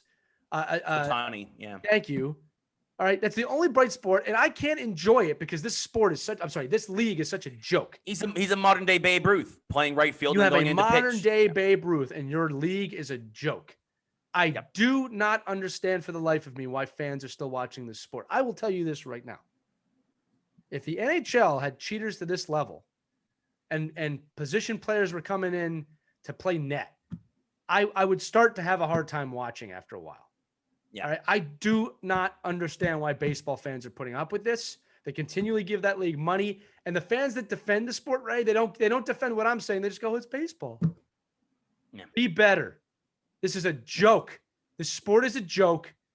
I don't understand. I'm sorry. The league is a joke. I guess I'm saying the sport because the sport's not a joke. All right? Right. Major League Baseball is a joke. And I am not watching it. It's my choice. Ray, you can continue to watch it. All you fans out there can continue to watch it. No one is giving me a realistic reason why they're still watching. Watching it less than I've ever watched it before in my life. I think that says a lot. Okay. I mean, that's the thing. Ray, I've watched one game this celebrating. Week. I believe you. It's fun to see a home run. I'm not against that. I'm not dumb with that. But I do not understand why fans are supporting that league right now. It is a joke.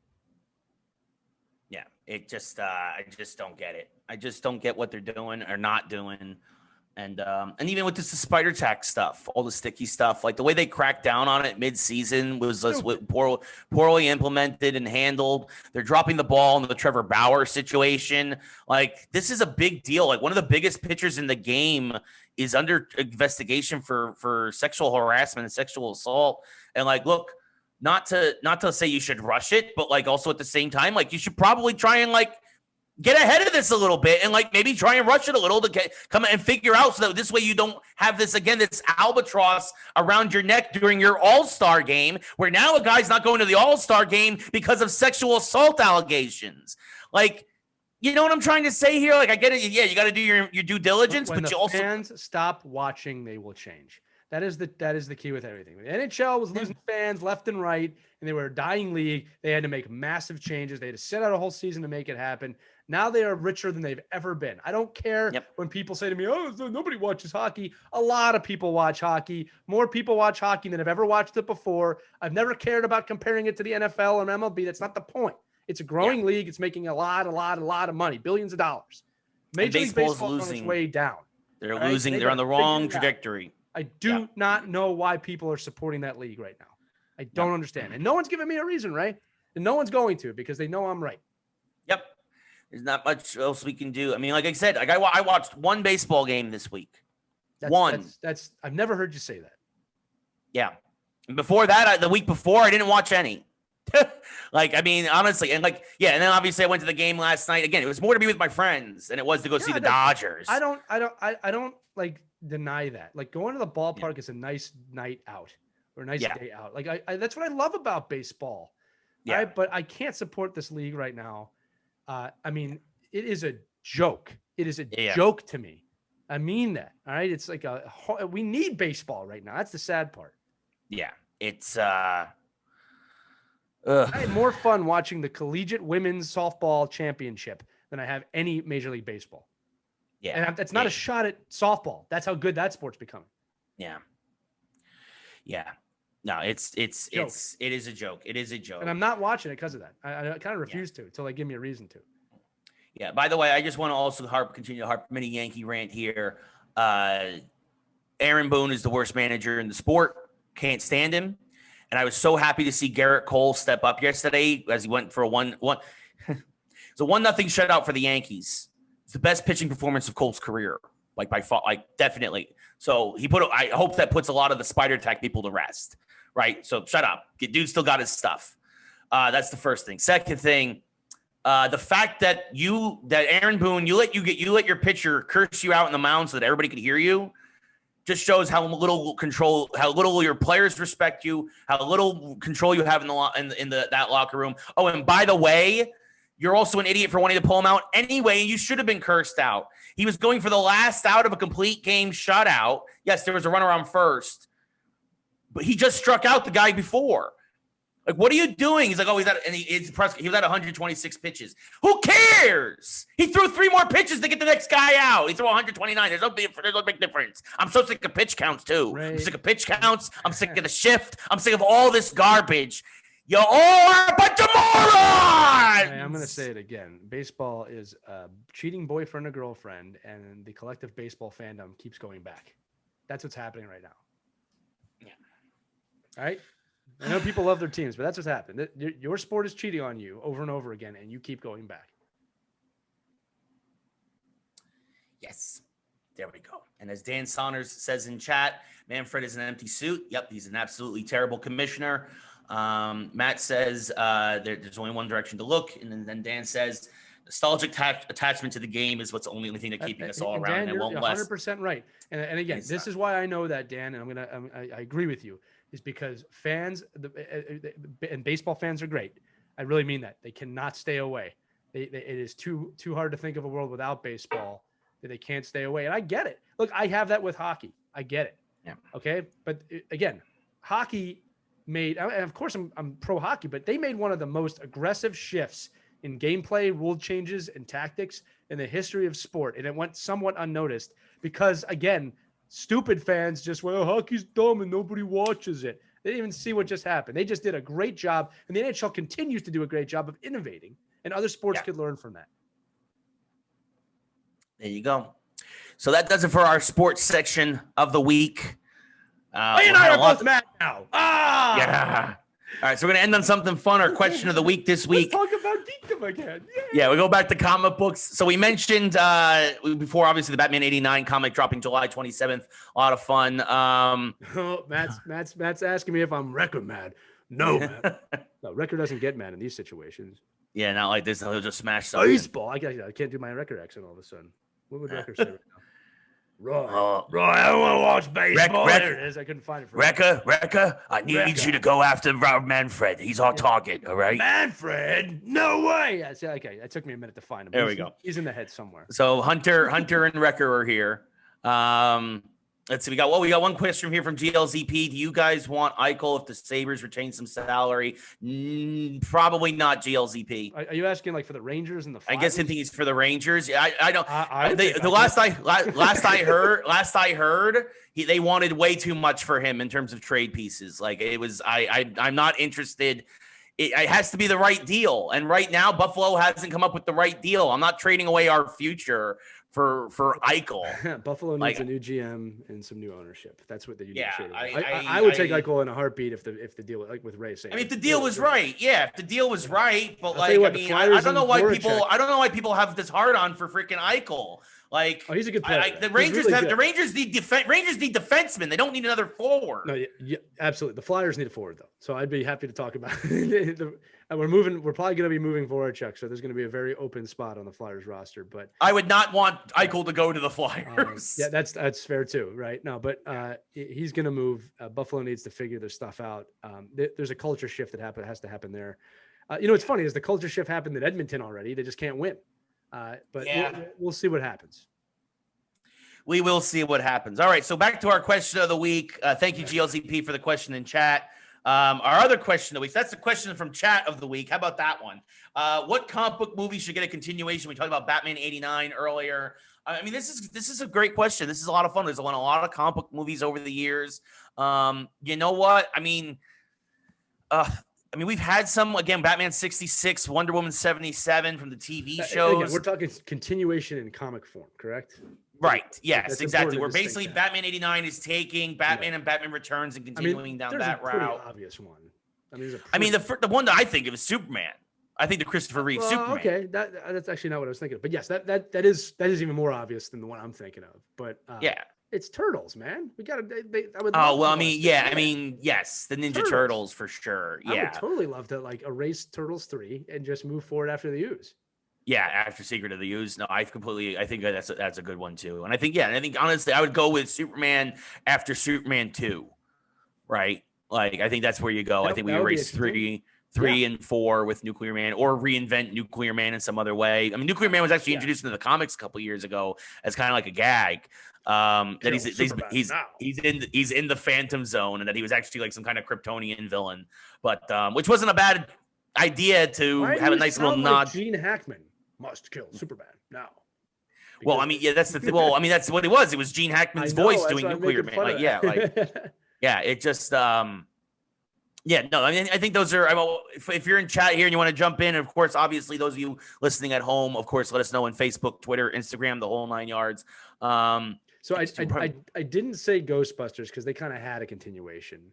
They did have a continuation in the comics. The Turtles live action didn't, right? Like that's very. No, they had Turtles. Obviously, have comics and had their comics reinvented and whatnot. But it wasn't show, but it wasn't right. Another one. People can think I'm joking, but I always was upset there was not another Blank Man. I really loved that movie. I loved Blank Man. I think Blank Man could live again. That was one of those that I thought could have had a sequel. Yeah. Would that be considered a cult classic at this point? I think so. Blank Man, right? Fight Club 2. No, I'm just kidding. They can't do it. Now, Blank Man I really enjoyed Blank Man. And it was, it's funny. That movie was another level, right? Because I was a kid when I saw it, and I thought it was a superhero film when you really think about it. And obviously there was some very serious adult overtones on that, dealing with both race and gender and things like that. So I like Blank Man a lot. But if I had to pick one, I would like live action Ninja Turtles to have a continuation. The closest thing we're going to get with that is Shredder's Revenge. Ray, pop quiz for you. I hope you know the answer to this. Super Shredder was played by Kevin Nash. Kevin Nash, the wrestler. That's former wrestler. Yeah. I also would like to see a continuation of late 80s, early 90s wrestling. That would be cool. Well, that would be interesting. I mean, they're doing that in video games and other things too. A lot of nostalgia there. I'm a real American. Yeah, Hulk Hogan coming back. Yeah, talking about people getting stuff thrown at them. What was I think WrestleMania 3? Oh, it was Andre. Andre got a lot of stuff thrown at him at WrestleMania 3, which was always made me sad looking back on it because, I mean, in the moment I completely get it. Andre was it was amazing heel turn for Andre. I've got one more I got to mention. Yeah, The Rocketeer. It was a movie. There's always been talks that they were going to bring it back at some point. It's just way ahead of its time. And that's one of those things they could bring that. Actually, it wouldn't work today. It's too saturated, but that was great. I wouldn't mind seeing a continuation of that. But we want to know what you think. Comment below. Yeah, so comment below, comment on the show, comment wherever we are. Please let us know. We really want to hear from you guys. Twitter, Instagram, Facebook, all the 9 yards. We are starting to do more stuff on Twitter again. GWLS podcast there and on Instagram. Stop supporting Major League Baseball. Support us instead of Major League Baseball. Yeah. So there you go. We appreciate you back. We are back. This was a little extra long episode. Of course, we had 2 weeks to catch up on. We all have. I hope you had a great 4th of July. And then we'll be back now. And then, of course, little programming thing. We'll remind you as it gets closer. Next few weeks, we'll shift back to midweek streams once the NFL because of once football season kicks off. A real sport. Yeah, American football. I should clarify. And it just, of course, it should be. Let me ask you this, Ray. Side note before we get off. I can't remember a year I've ever wanted football more than this year, and that's including the years after the Super Bowl. I have never wanted football to come around as much as I do right now. And it's like, look, last football season was good, but there was so much uncertainty around it. I'm legit excited for this football season, right? Like I haven't been there in a while. Yeah, it will be interesting to. You should be too. Your team's on the up and up. I hope so. I still don't know what's going to happen. The whole division is on the up and up. I'm gonna say this right now. I'll put my flag in the sand. I think the NFC East is going to be the best division football in 5 years. In a few years, I could see that. Sure, not this year, but I mean, I clearly think said 5 years. I know. Yes. I just still know what to think about Danny Dumpster Fire. This is his make or break year. I'm talking about the NFL as a whole. I'm excited about this season. There's a lot of great storylines. There's a lot of great things. And you know what the thing is? There's not much adversity and just negative feelings about the sport, right? Like I don't look forward for baseball anymore at all. I haven't hidden that. Basketball is fun, and I obviously love hockey, but I am heavily looking forward to this NFL season with anticipation. It's nothing to do with the Eagles, just football in general. I love watching football. Yeah, I mean it's gonna be fun. It's gonna be a fun season. I really hope. I hope the Giants are better. I really hope that. But Matt brings up a great question just with hockey. The Seattle expansion draft is approaching, and I will have plenty of thoughts about that going in the next episode. If you haven't already, check out Elimination Cafe where we love hockey. Check out the last episode of Elimination Cafe. That was a great ending. Yeah, you guys got to watch that. Yeah, we had some fun with that one. Yeah. So, but yes, that'll do it for us here this week. We're in the 65-minute mark. England is still beating Italy 1-0. I'm gonna go pull the rest of my hair out because I guess I'm gonna have to go get some fish and chips after this. It's freeing after that. You get all the hair gone. You just wake up and you go. I brush my teeth, but you just wake up and it's a good hair day every day. There you go. It's a good skull day. So I shaved my head a couple of times, but you look horrible. Like in the sense of. I mean, I look horrible in general. It doesn't matter. Terrifyingly horrible. I don't mean like you look bad. Horrible is the right word. Anyway. I'm a super villain. I'm a super villain ready to happen. Yeah, for sure. Yeah. I am Lex Luthor without all the money. The key is it grew back, right? And that's what really matters. Yeah, it grew back pretty good actually. It did. I mean, obviously I've got the receding hairline, but people aren't here to listen to me talk about my hair. You're listening to Mid-Range Geriatrics on Geeks Who Like Sports. We're not geriatrics. We're like we're in our mid-30s. Geriatrics mean like 70s or whatever. I'm not. Yeah. Thank you, Dan, for tuning in. Thank you, Matt. Thank you, GLZP. Everybody here in chat. Really appreciate you guys hanging out. And we appreciate you all listening at home or whenever you're listening to this and whatever you're listening to us, from Apple Podcasts to Spotify. I had a few folks on chat today, like surprised that we were during the week where I told people, well, you're on Spotify. I'm like, yes, we were on Spotify. From the very beginning, we were on Spotify. We are everywhere. Yes. Goodness. And no, Matt, I have no urge to buy a motorcycle. I want to buy a Vespa. Ciao. There's my little Italian note. I'll move to Italy and I'll go to I'll get my I can own a cappuccino shop and I'll get a Vespa and I can just go meet around town there on the Adriatic. It'll be a lot of fun. Welcome to Geeks Who Like Coffee. I had my Dunkin' today. I did have my Dunkin' today. It's Americanized. Yeah, I know. It's not the same as Italian coffee, but it's not bad. There's a Dunkin' at Dodger Stadium now. They don't sell donuts, though. They only sell coffee and churros. Like, why are you there then? Anyway, we got to wrap this up, Another reason folks. I hate Major League Baseball. Yeah, I want donuts at the game. But above all, I could take the cheating. But a Dunkin' Donuts without Dunkin's, that's un-American. I mean, it really is. Like, why are you calling it Dunkin'? Why are you having Dunkin' Donuts if you're not going to have donuts? I will remind there? you, there's a Chick-fil-A stadium that cannot be open on Sundays. Italy just tied it at 1. Italy tied it up. Viva Italia! All right, that's sorry. A great note. That's a great note to leave it. I don't know why you thought that was just going to stay 1-0, Ray. But oh gosh, I was worried. 65 minutes, 65th minute too. 65th minute. Oh, we got to get one more now. We got to get one more. I have a feeling this is going to get a penalties. Oh, I hope we end it now. Oh, I hate England. Actually, I love England. Whoa. I love England. That's not fair. Whoa. I hate England as a soccer team. I love England. I was the time I spent a month in England several years ago. It was an amazing experience. If I could, I would live in England, actually. I actually really do love and enjoy England. But boy, do I hate your soccer team. I did live in England, and I would do it again. Yes. No, for sure. Yes. For sure. Completely. I need to clarify that. You are the Mets of soccer teams. But I love your country. I'm gonna be like the New York Post, Ray. Tomorrow it's just gonna come out. Ray Carcillo hates England. I know. Or and Forbes it's a very or something. small fine print. The football team. Yeah, exactly. All right. That's a great way. That's a great note to end this one on, folks. Thank you all so much for listening. We really, really appreciate it. Bit might get clipped, Matt. It might get clipped. It's up to producer Caitlin. Thank you all so much for tuning in. We'll see you all later. We'll see you next week. Have yourselves a great rest of your weekend and great week, depending on when you're listening to us. And we hope to see you next time. Take care. Oh, I hate England.